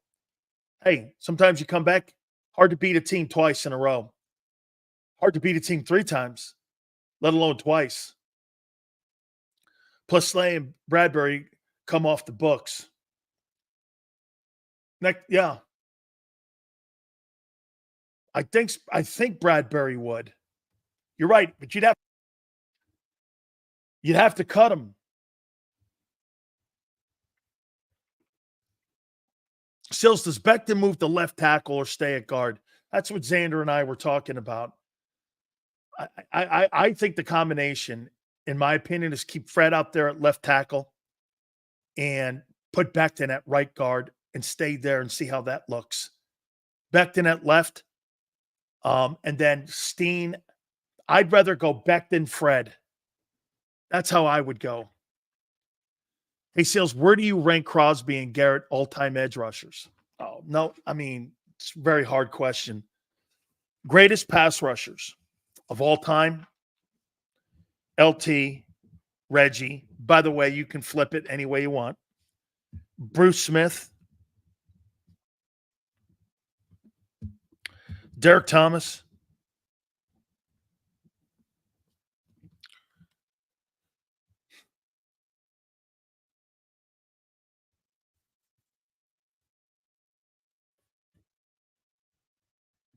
you know, the 49ers have never really had a good edge rusher. Aaron Donald, but he's not an edge. Washington hasn't really had an edge rusher. You know, Dexter Manley was good. Charles Haley would have to be considered one of the better pass rushers. Absolutely. 5 Super Bowl rings. Ted Hendricks. Have to put him out there. Pro Bowl, 5 different teams. 2 Super Bowl championships. I mean, all-time team, 75th anniversary, 100th anniversary. One of truly the greatest players of all-time special teams. Hard to argue that. I'm not big on Strahan. I don't know why, but Strahan would be up there probably for other folks. Steelers, not really a great edge rusher. Elsie Greenwood, Dwight White. I mean, TJ Watt has to be in that conversation. I think Khalil Mack, Von Miller are in that conversation. Howie Long was a defensive tackle more so. He did play a little bit, Jay, in the 5 technique and 6 technique or 7 technique when they went to 34. They put him out there, and then they put Golick on the nose. So he did play a little bit, but he was mostly an interior tackle. TJ for sure. JJ for sure. You would put in that conversation. But if I had to pick the top guys, it'd totally be those guys that I mentioned here. I could not wait. And by the way, he always finds time for us. And I can't tell you how many people constantly tell me they look forward to hearing Gary Cobb. By the way, Angelo was sensational yesterday. Please make sure you get that interview because he went all in on Nick, and I couldn't wait to hear Gary Cobb's takeaway on what he saw and how he felt about Nick Sirianni on Sunday and about the team's performance. So our friend from Fox 29, Gary Cobb, look at him, man. He's in a limo. Folks, you only get this kind of service with a guy that's in a limousine right now, and only Gary Cobb could do. How you doing, Gary? It's not a limo though, but I got to do this show for Merrill Reese. See, so I'm on my way over there for that. That starts around 6 o'clock or something like that. So we had Gary, some little confusion. Hey, Gary, can you hear me? Yeah, I got you, Gary. Gary, what was your takeaways? Real quick here, what was your takeaways on that game on Sunday? Well, it's really frustrating that they couldn't start off fast. I mean, they got to correct that. I mean, you didn't seem like they had. They didn't come out sharp. You wanted to come out and strike them right away, and thankfully, a defense showed up. They did a good job. Against what was the a bad Cleveland offense, but the whole thing was. Fortunately, they got out of there with the W. That wasn't the prettiest game, wasn't the most effective football, but yet still, their best players like, A.J. Brown stepped up when they needed him to step up. I will say that, Jalen, that was one of his better games, that he didn't turn the ball over, took care of the football. So got to give him a plus for that. Devontae contributing, but, they got to play better. It was good to see Lane Johnson back. They came to the rescue at the definitely at a time when they needed them to. But I left out of there still frustrated that they're capable of playing better, and we know they've got to play better. If they're going to do anything this year. So it's the kind of thing where you like the fact that they got the W, but you're not celebrating. Gary, what was your takeaway of Sirianni's behavior at the end of the ball game? I mean, it's ridiculous. You got a coach. Buddy Ryan, you know what he always used to say? Hey, look, you keep paying attention to those guys in the stands, you're going to be up there with them. That's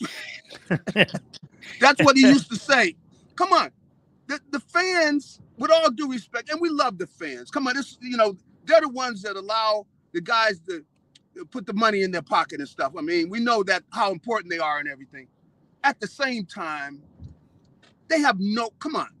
They got nothing to do with you doing your job. And getting distracted like that, like you're a little kid or something. I mean, it's ridiculous. Where you got to have players say, hey, coach, cut it out. I mean, you would have players because be a pro, man. You can't. Come on. You let it, Gary, you think one ear and out the other. Gary, do you think the owner made him apologize yesterday? Yeah, I think he probably did because I know he didn't like that. Because what if your players were doing it? What if a player goes up there after somebody in the stands. I'm like, dude, what are you tripping? Get your butt over there and sit down. I mean, it's just totally ridiculous. And I know he's in a tough situation, and you know, I don't root against him. I'm rooting for him, just like I root for the Eagles. But come on, are you kidding me? You're tripping about somebody in the stands, dude. Come on, man. Hey, you know what, Gary? Tell me this. He's going to get himself. He's going to get himself fired if he doesn't chill out.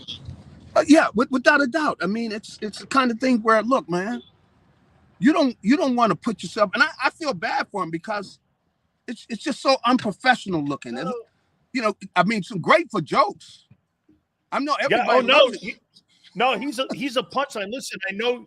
Yeah, I know you're going somewhere right now. Two last ones here for you. What'd you make of the play of Cooper DeJean? I tell you, I love the way that kid played, man.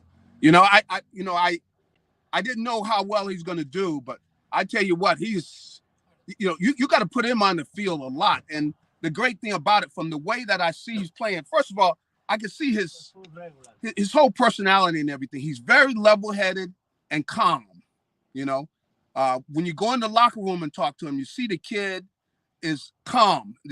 Everything about him. He doesn't get, you know, distracted by things. And I like the fact that he's willing to tackle. I saw that earlier. This kid will tackle. So I think that they got to get him on the field more, meaning, you know, you can go with dime. If you can find another one of the guys to be out there, man, you really can utilize this kid a lot because he's aggressive. He's a good tackler. And he's a good cover guy. You see, he does a good job with coverage. He's all over his guy, and it seems like he's a smart football player. So I think that they definitely got a plus there. I was really excited about what I saw with him. He's really going to be a big plus having him out there. Last question for you. Are you surprised with the play of Brandon Graham and how well he's done for the first month of the season? He looks like the best defensive player week in and week out for that team. I mean, 36, 37 years old, you got a guy balling out there right now. I tell you, it is amazing how well he's played. I can tell you that I hope he keeps it up. You know, he's been there. He's a great guy. I mean, and he loves football. He loves the game, and he's great for all the young kids because he doesn't take away the fun part of it. At the same time, this is your job. You know, you got to know what you're doing, and he's a pro, and I think he's a real good plus for all the kids they have on the team and really the whole defense. Absolutely. Gary, I appreciate it. Tell Merrill we said hi. Okay. Thank you, my friend. All righty. Hey, take it easy. Got it. The great Gary Cobb from Fox 29 in Philadelphia. We really appreciate him finding time for us, as he always does each and every single part of the week. We love to talk to him either Monday or Tuesday. Don't forget our friends at BetUS. Great opportunity for you to team up with them like we've teamed up with them here at JAKIB. Super stuff here. The YouTube 150. Sign-up bonuses up to $2K. Your second is $125. Your third is also $125 in sign-up bonuses. 200% also in crypto sign-ups to bonuses up to $2K. Go to betus.com.pa. That's betus.com.pa. Fastest payouts in the business, 24/7 personalized service, 365 days of the year, live wagering on all major games. Go to betus.com.pa. That's betus.com.pa. And do me a favor, tell them Big Sil sent you. If you missed any of today's show on the JAKIB Media channel, listen to the podcast on your way home. Available on YouTube, Apple, and Spotify.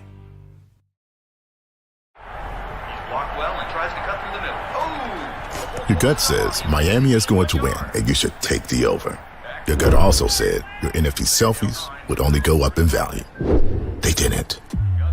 But your head is on Sports Grid and knows the QB is in concussion protocol. The backup has a 45 QBR against the zone coverage. The New York D has the most sacks in the league. So yeah, trust your head. It's smarter to be on Sports Grid.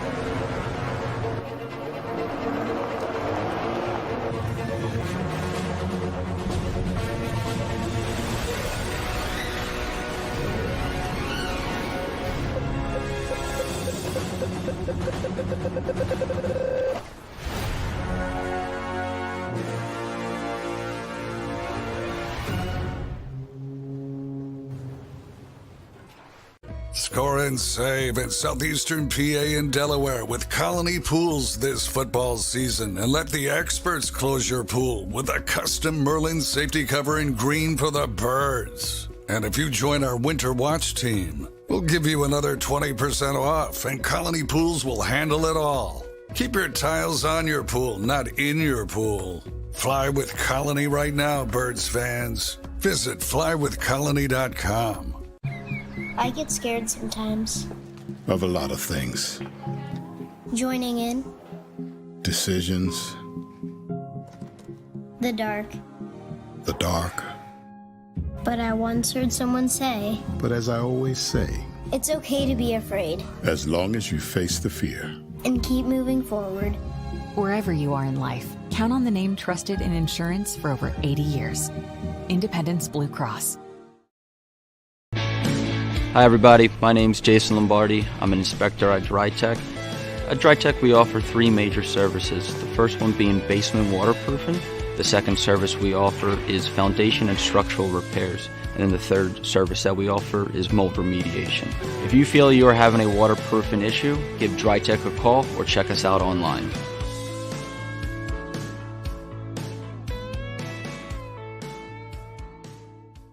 Heading down the shore. Have a ball once more. Here, imaginations run wild and time stands still.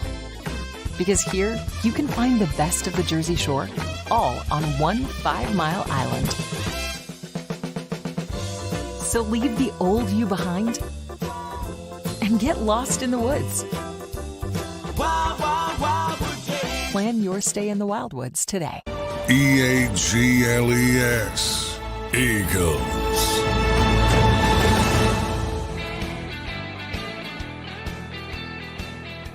Big Sales National Football Show. All right. Hit the like button, guys. Appreciate you guys doing that. Thank you so much. All super chats were awesome today. Thank you guys again. Where would you rank your Eagles right now?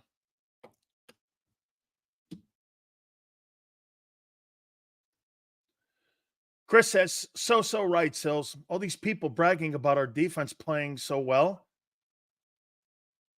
Just didn't see it. You're right. They didn't play well. They played against the Browns. They didn't do anything special against the Browns. The Browns made it a fourth quarter football game. They did not play great against the Browns. The Browns played as good as they could have. They did everything to their average. They didn't hold them anything. They didn't hold them down anywhere. KCA Eagles says 10-15. 26 out of 32 teams. I think he's kidding there. 12-15. Cosmo, 15-20. Considering that you guys and everybody else said we should give them at least 5 to 6 games to start to get things together, I see the defense coming together by the end of the year. Ronald, not a horrible take. Not a horrible take. Okay? And this one, he's right. Bottom third of the NFC, middle of the pack in the NFL. Senor says 20-30. Okay. Here's my top 10 teams.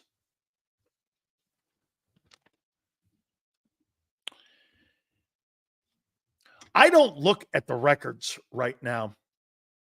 Okay? I don't look at the records. I look at how you're playing. Injuries, where you're going to be, both sides of the football. Are you balanced in your quarterback and your play calling head coach or play caller, your defensive coordinator? I look at all of that. I don't just look at a roster like it's a all-star team, like you guys like to look at. Just because you thought, get this, this is the fundamental flaw that a lot of fans have, and the Eagle fans, most notably, you thought because you were getting Lane Johnson and A.J. Brown back and Devontae Smith that you were going to play better against the Browns. You didn't. You were in a 4-point football game with a team with 1 win. I mean, you didn't play any better against the Browns than you did the Bucs. And you had more talent on the field. Just because AJ got his numbers doesn't mean you played better. You didn't. Quarterback played a little bit better. Quarterback had to play a little bit better. Get this. If Jalen had played like he did against the Bucs, you'd have been beat. You'd have been beat. So when people go, they play better, I don't think they played better. I think they were okay. That's why, it's funny, Xander in the post-game show, before John McMullen came on, he goes, how do you evaluate something like that? Because he was uninspired by it. It was an uninspired effort. I mean, I think our defense is coming around. Why would you say that? I don't think we will ever see a defensive-minded head coach have a dynasty ever again. You need an offensive play caller as a head coach because great OCs don't stick around. It's true. I think you're right in today's NFL, Daniel, and thank you for the super chat. Yes. Cosmo, what were the positives that you did get from the game? I thought Cooper DeJean played well. There was a Huff sighting. There was a Nolan Smith sighting. Hurts handled the blitz well. I thought Carter played well. I think the backup defensive tackles played well. I think Quinyon Mitchell continues to improve. Calcaterra stepped right in, and he gave him big plays in the passing game. He's going to suffer when it comes to blocking. He's not an all-around player that Dallas Goedert is, but he can catch the football, man. Okay? He can catch the football. There were takeaways in there. I mentioned them on Monday. Okay? There were. Hurts did a nice job. Yeah. Ojomo, I thought he was really good. He made plays. I'm hearing he works hard. Clint Hurt loves him. Clint Hurt thinks that the guy's playing time will increase more and more by the end of the season because he's putting the work in. And when you hear Vic saying the same thing that Clint's saying, they're going to play him. And he's going to get more playing time. Actually, I think what you're really doing here is you got this Ojomo guy and you've got the backup Milton Williams. You're creating some depth there. That's pretty good. It's good. Their tackle positions, though, has to be a tad bit more consistent. Your frontline guys aren't consistent enough. Okay? I think that the young guys showed the coaches that we need more of all the young guys on the field now. So by the end of the year, they're there. Okay. Dead last in culture, which means what it means to play in Philly. Yeah. Now we're going over. I don't think that. I don't think that. I don't. I think they just got to show up and play. Here are my top 10 teams in the NFL. Number 10, I got the San Francisco 49ers at 10. Number 9, I got the Buffalo Bills at number 9. Amari Cooper will help, but how much? I thought it was a well-designed game plan last night by Joe Brady and Sean McDermott. They played a clean game last night. They didn't have to be spectacular last night. I got the Bucs at 8. The Bucs, I may have them too low here, but I got the Bucs at number 8. I got the Falcons at number 7. I got the Packers at number 6. I've got the Texans at number 5. Houston's lost one game this year. They look damn good. Houston Texans. Man, this guy, C.J. Stroud, is a spectacular football player. I got the Vikings at 4. At number 3, I have the Lions. At number 2, I have the Baltimore Ravens. And number 1, I have the Kansas City Chiefs. Here are the top 10 teams according to Big Sills. Niners 10, Bills 9, Bucks 8, Falcons 7, Packers 6, Texans 5, Vikings 4, Lions 3, Ravens 2, and the Chiefs 1. Those are my top 10 NFL team. All right. Where do you have Jalen Hurts?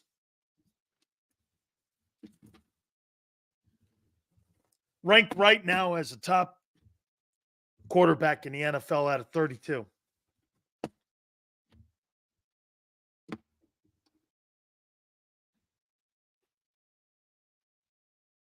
He's middle of the pack right now, says Roland. Real Zeal, 12. Jack thinks he's 10. Daniel, 14. 13. 15. 15. 18. Wow. This is very objective, except for this guy.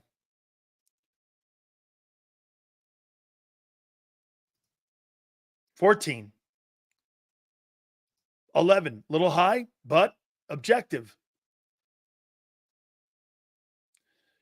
Anybody having him in the top 10 is insane. Senor, objective. Objective. Objective. Another one. Good, man. Way to go. You know what's happening? You guys are realizing here he's got work to do. That's okay. That's okay. Hey, by the way, here's something that we have to. This guy's that's ludicrous. Here's when it's over. If Jalen Hurts is not getting any better in the next 2 months, it's over. Senor, let's do this.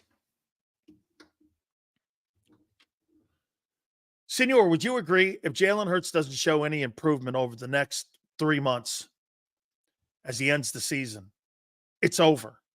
He's not going to get any better. Would you agree with that? If you don't see improvement by the end of the year with a new coordinator and all the players on the team, did we not say at the beginning of the year, there's no excuses any longer? Did we not say that? Okay, right? We said that. Like, if they get bounced in the opening round of the playoffs and he's just not getting any better, this thing's over. He's not going to get better, at least in Philly. Is that fair?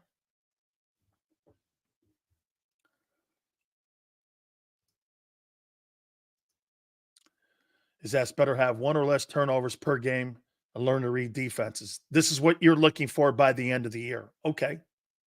Right? I'm not throwing the towel on Jalen until Sirianni's gone. Fair. That's fair too. Nick being in the middle of everything is a bad thing. You're not wrong.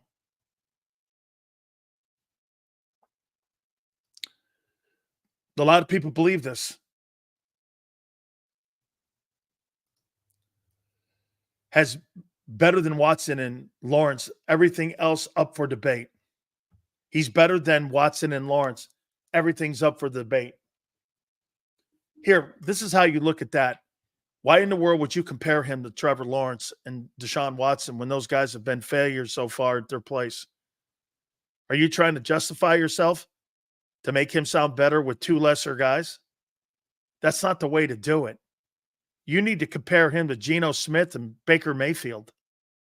because those guys are exactly the antithesis of Watson and Lawrence.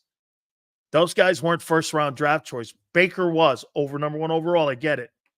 But those guys, Baker's on his 4th team. Why don't you compare him to those guys? Because he's not outplaying Geno Smith and Baker Mayfield. He's not outplaying them. Okay, he's outplaying Watson and Lawrence. Okay, he's not outplaying Sam Darnold.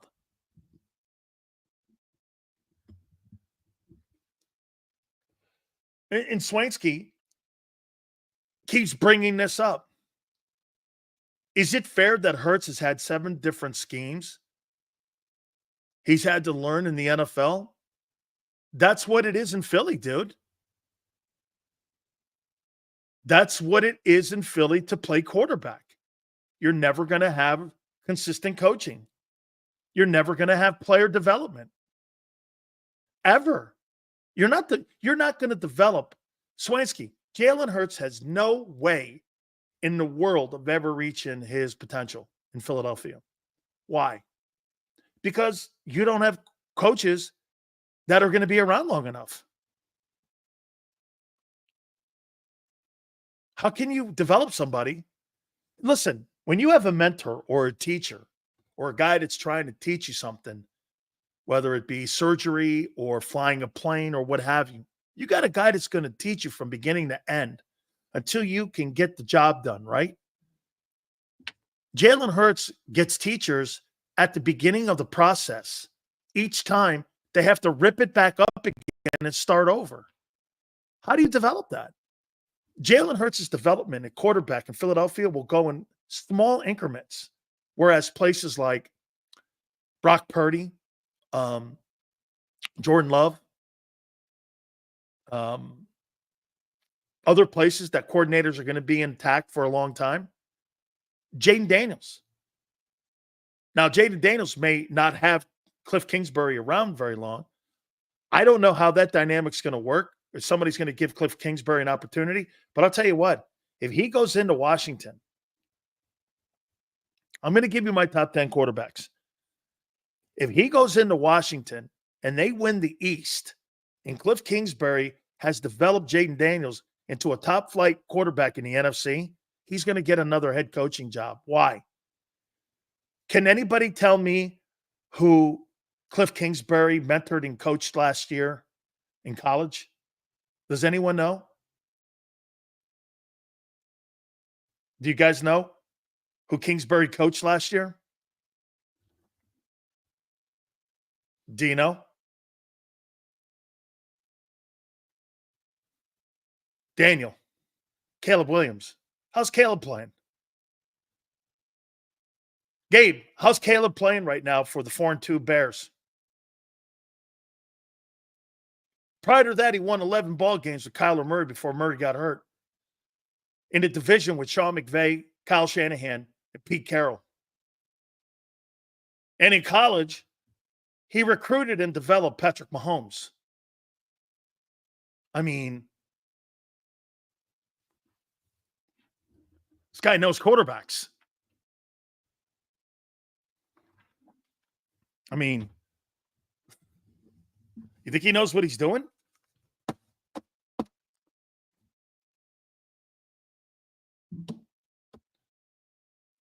Hey, I mean,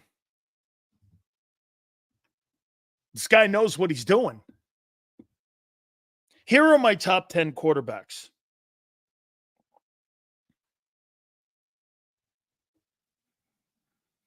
Number 10. By the way, where would I rank Hurts? I'll do that here in a minute. Number 10, I got Joe Burrow, Cincinnati Bengals. He's having a great year. Unfortunately, his team isn't. But I think he's got 17 touchdowns and 2 interceptions. He's at the top of every single chart right now. They won last week against the Giants, but they got to start putting more wins together. But he's having a great year. Look at Farr says this. Mahomes and Cliff weren't good at Texas Tech. had untapped potential, which now we see unfold under Andy. That's not really true because Texas Tech, when's the last time you remember Texas Tech winning the Big 12? Who says they have talent at Texas Tech? They couldn't recruit kids to go down there to Lubbock. When has Texas Tech ever been good? I mean, I don't even know if they went to a bowl game. They have no defense. That's right, Shooter. They couldn't recruit defensive players. Then again, the Pac-12 or the Big 12, they don't recruit defensive players. Michael Crabtree days is probably the last time they were decent. Yeah, that sounds right. Hey, isn't that the coach, Jack? Oh, my God. What's his name? Who passed away? Mike, who was the coach there, Jack? Who was the coach? Mike Leach. Mike Leach. I love Mike Leach. Great friends with Mike Leach when he was alive. What a great coach. Great coach.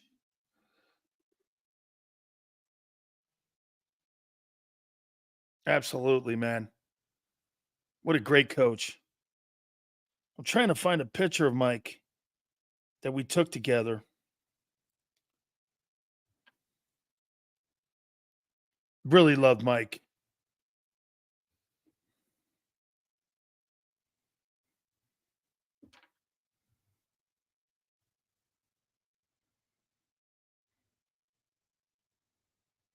I'll find that picture.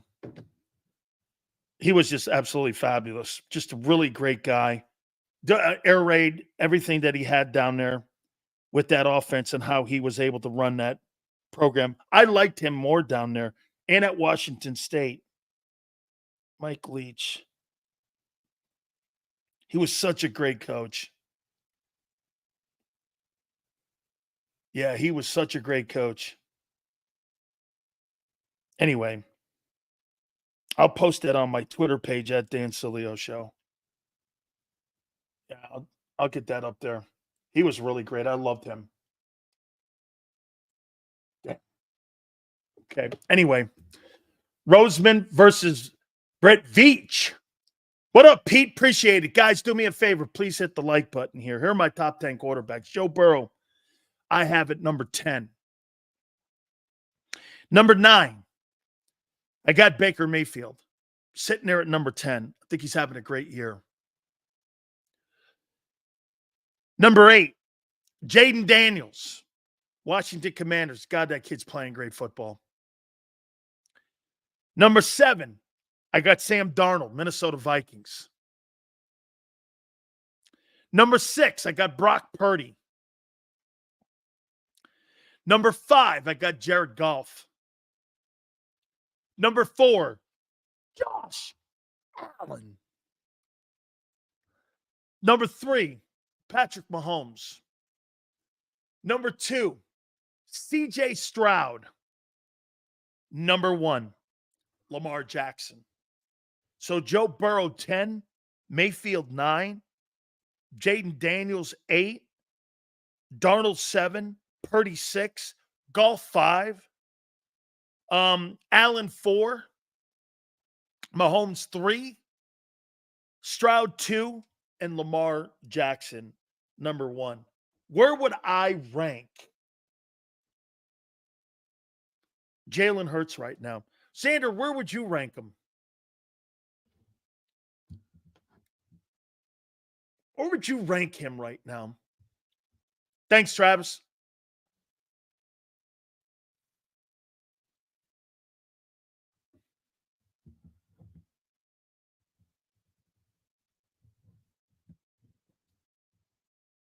No, I don't think he's there. I think he's there. I think he's there. Let's see if Xander agrees. Jalen, like 15 on his better days, 12 on his better days, 18 on his worst. Xander, I wrote 14. I put him at 14. I put him in there. There you go, Sue. 15-ish. I got him at 14. But I like what Xander said.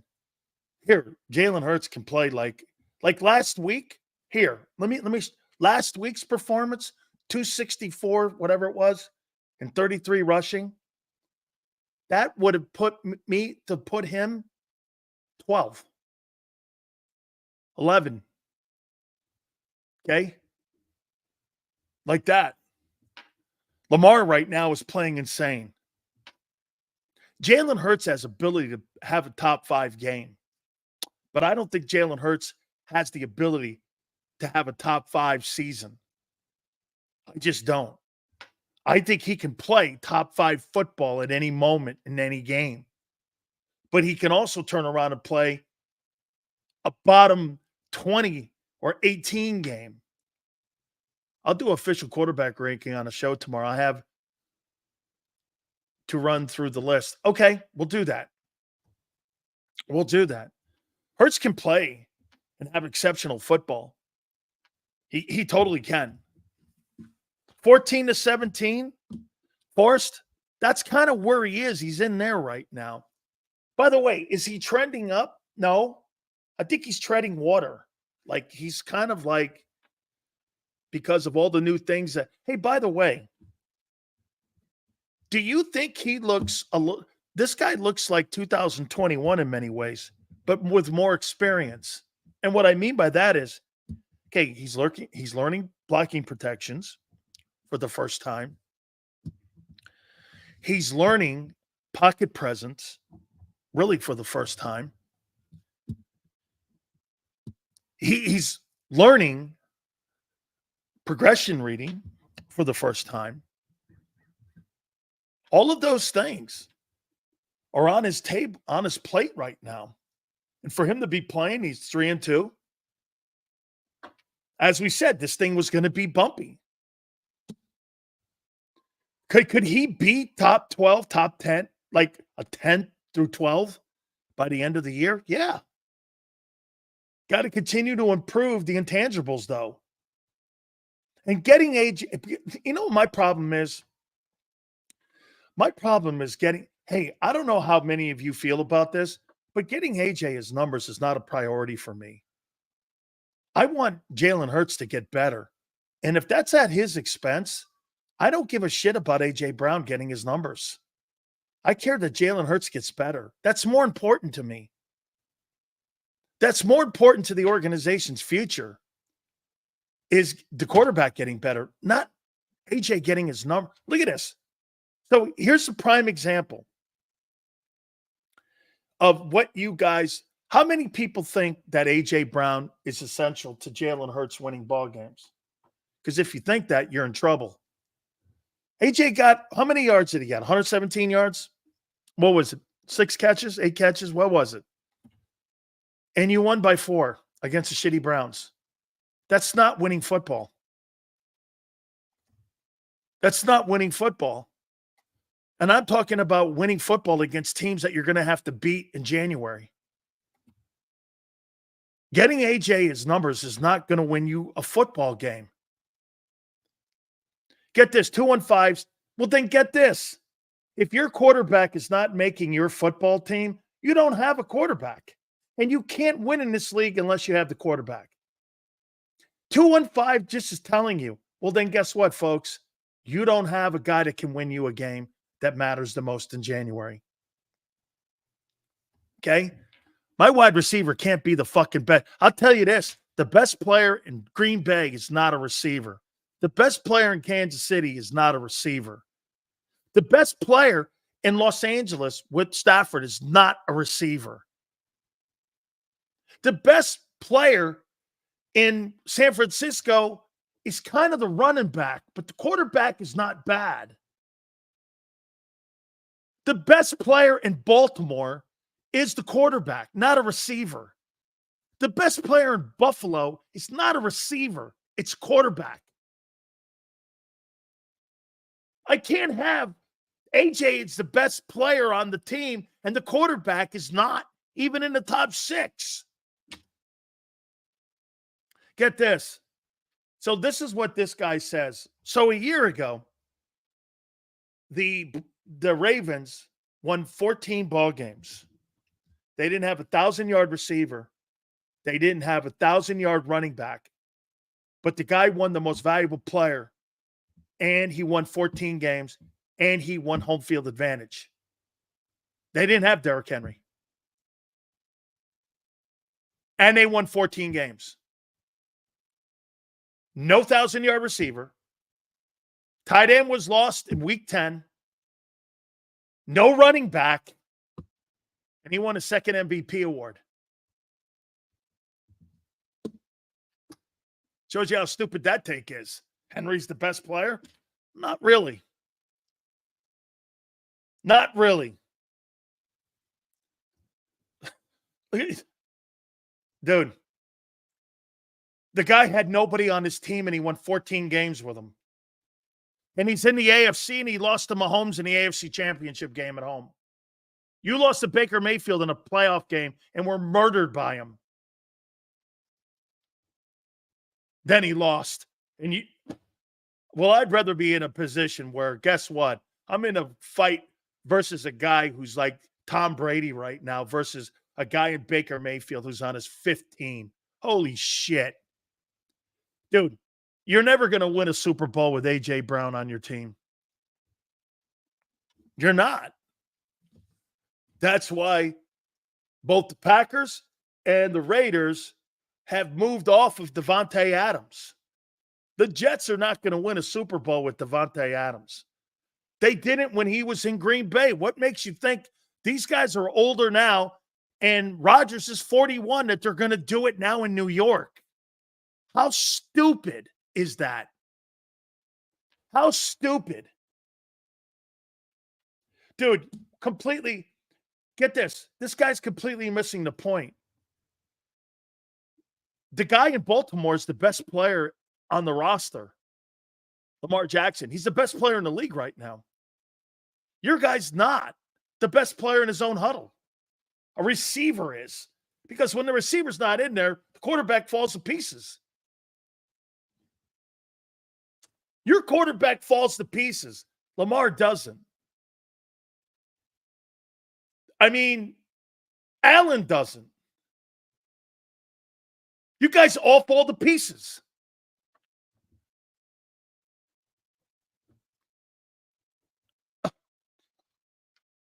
No, you're right. Hey, no, you're right, senor. He had a ton of talent a year ago. You're right. He had a ton of talent. What a fucking terrible take. Even the most optimistic Hurts fans can't look at this season and say where he's been the driving force of his own wins.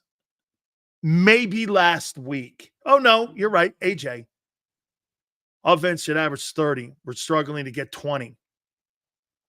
Your quarterback has to have some blame here. Don't do that, Lionel. They'll never blame the guy. It's all coordinator or scheme or some other bullshit. Okay, get this. They're going to try to compare Jalen Hurts to Lamar Jackson and Josh Allen. It's funny. Get this. You could put together both offensive players that played last night with no Cooks and Lamar, and you would go like this. You wouldn't take one offensive football player that any one of those franchises have and take him over anything Jalen has in Philadelphia. Maybe Derrick Henry over Barkley. The Bills and the Ravens combined don't have the talent Hurts has in Philly. That's a fact. Even the O-line. You could combine Buffalo and Baltimore, and it wouldn't be the same. That's how talented your huddle is. And you can't do anything with it. Get this. Look at this. I know you're making shit up. Because without AJ, he's horse shit. Lamar don't need AJ. And he throws for 370 yards. I don't even know who he's throwing to. Who's his wide receivers? He threw for 350 yards last week. I have no idea who. Who did he throw him to? Who did Lamar throw? What was his numbers last week? Lamar Jackson.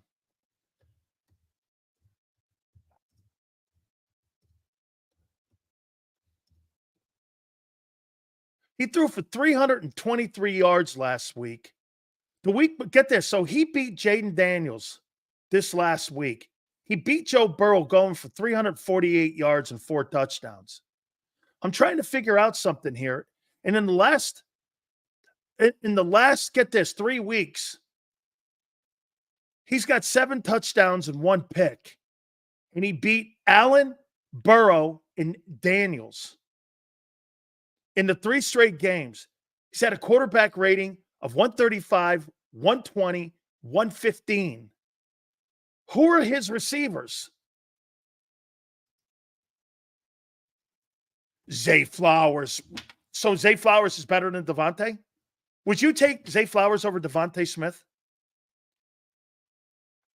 Senor, last year he didn't have Mark Andrews. He was out week 10. Would you take Zay Flowers over Devontae Smith? Would you? Don't make Zay Flowers sound like he's Devontae. He's not.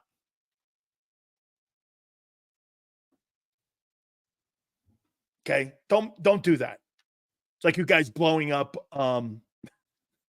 Mari Cooper. I mean, really.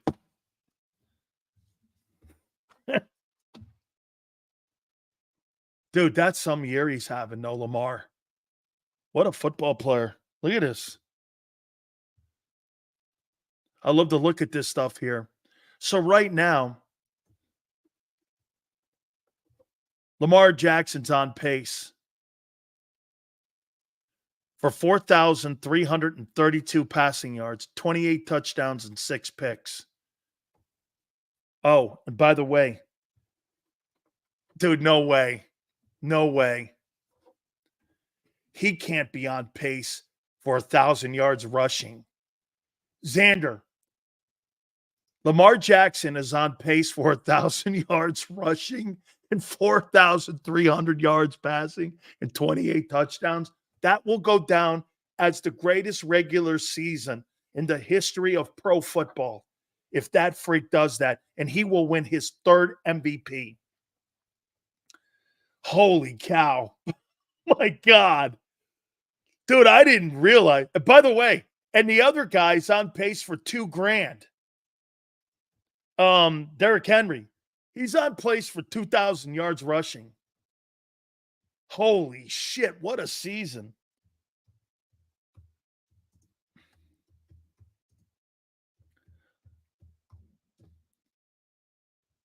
Let's take a look at Jalen.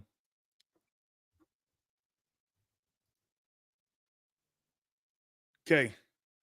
Jalen's on pace right now for a tick over 4,000 yards, 4,060, 20 touchdown passes, which is less than the last 2 years, 14 picks. Okay. Sure. Holy shit. 4,000 passing yards, 14 picks, and 20 touchdowns.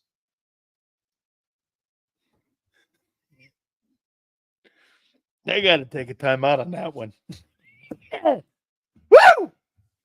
Holy shit. He's on pace for 14 picks. He had 15 a year ago. But it's coming around.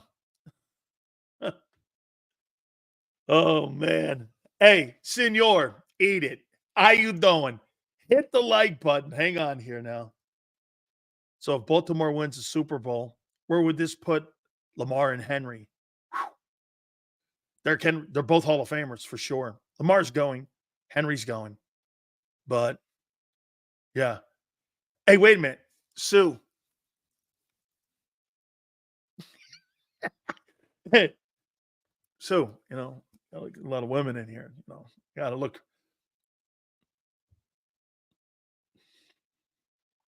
Sills is right because the team don't want 22 Hurts. 22 Hurts, he's a stud. And he's Lamar. Yes. Lucius. Got it. So. Let me take a timeout. Hit the like button. Keep it here, National Football Show. If you missed any of today's show on the JAKIB Media channel, listen to the podcast on your way home. Available on YouTube, Apple, and Spotify. Blocked well and tries to cut through the middle. Oh! Your gut says Miami is going to win, and you should take the over. Your gut also said your NFT selfies would only go up in value. They didn't. But your head is on Sports Grid and knows the QB is in concussion protocol. The backup has a 45 QBR against the zone coverage. The New York D has the most sacks in the league. So yeah, trust your head. It's smarter to be on Sports Grid.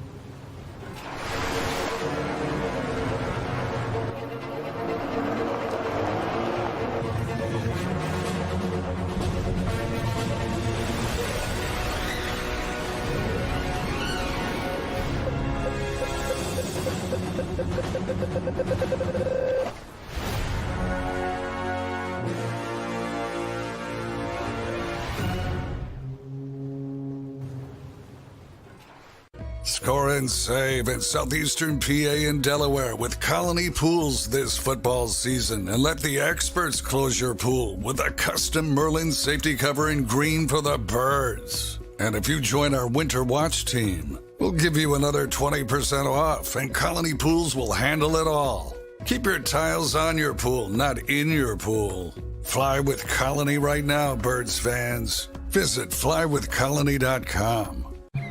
I get scared sometimes. Of a lot of things. Joining in. Decisions. The dark. The dark. But I once heard someone say, But as I always say, it's okay to be afraid. as long as you face the fear. And keep moving forward. Wherever you are in life, count on the name trusted in insurance for over 80 years. Independence Blue Cross. Hi everybody, my name's Jason Lombardi. I'm an inspector at DryTech. At DryTech we offer three major services, the first one being basement waterproofing. The second service we offer is foundation and structural repairs. And then the third service that we offer is mold remediation. If you feel you are having a waterproofing issue, give DryTech a call or check us out online.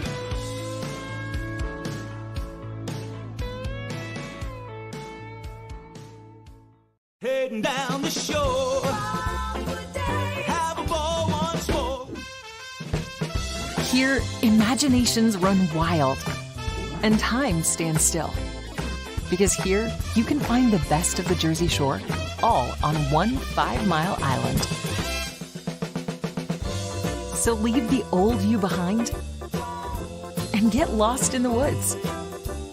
Wild, wild, wildwood. Plan your stay in the Wildwoods today.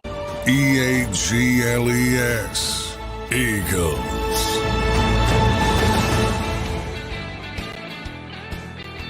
I don't know when I've had more fun covering a team. I always thought the Eagles were kind of like a boring team. I never thought of them being like the Cowboys, but your guys make it so. I mean, I think people would be shocked how the drama you have around your team. Like a team that's boring to me is Kansas City. Green Bay. Those teams are boring. Funny, those are the winning teams. Detroit's boring. Not you, man. Dallas and Philly. Shit, not even Washington anymore since they got rid of that loser owner. They're not that interesting anymore. They got a great young-looking quarterback. They got a bunch of good-looking things going on there. Not in Philly, man. Holy shit. You got yourself quite a coach here, man. This guy puts Rich Kotite to shame. Yeah. This guy does, man. Richie Kotite Sirianni. Wow. Thank you, Nick. Between Jalen Hurts and Nick Sirianni and Howie Roseman and the owner, This is the best team I've ever covered. Holy crap. Are you kidding me? Hey, appreciate you guys very much. Thank you guys again. Great stuff. Thank you so much. Hey, tomorrow, Philly 500 is going to kick the living shit out of Mark Holmes, I think. This I don't think is going to go down easy tomorrow. So we have Battle Royale tomorrow at 4:30. I think we're getting Merrill Reese on tomorrow as well as we get ready for the Giants. We're working on Phil Simms this week too. Give us a perspective a little bit on Daniel Jones and the Giants. So we'll either have that or Otis Anderson or somebody we'll find and dig up. Talk a little Giants football. So, guys, thank you. Big Joe, Xander, we appreciate it. 2 to 6 tomorrow, and we'll see you on the flip side.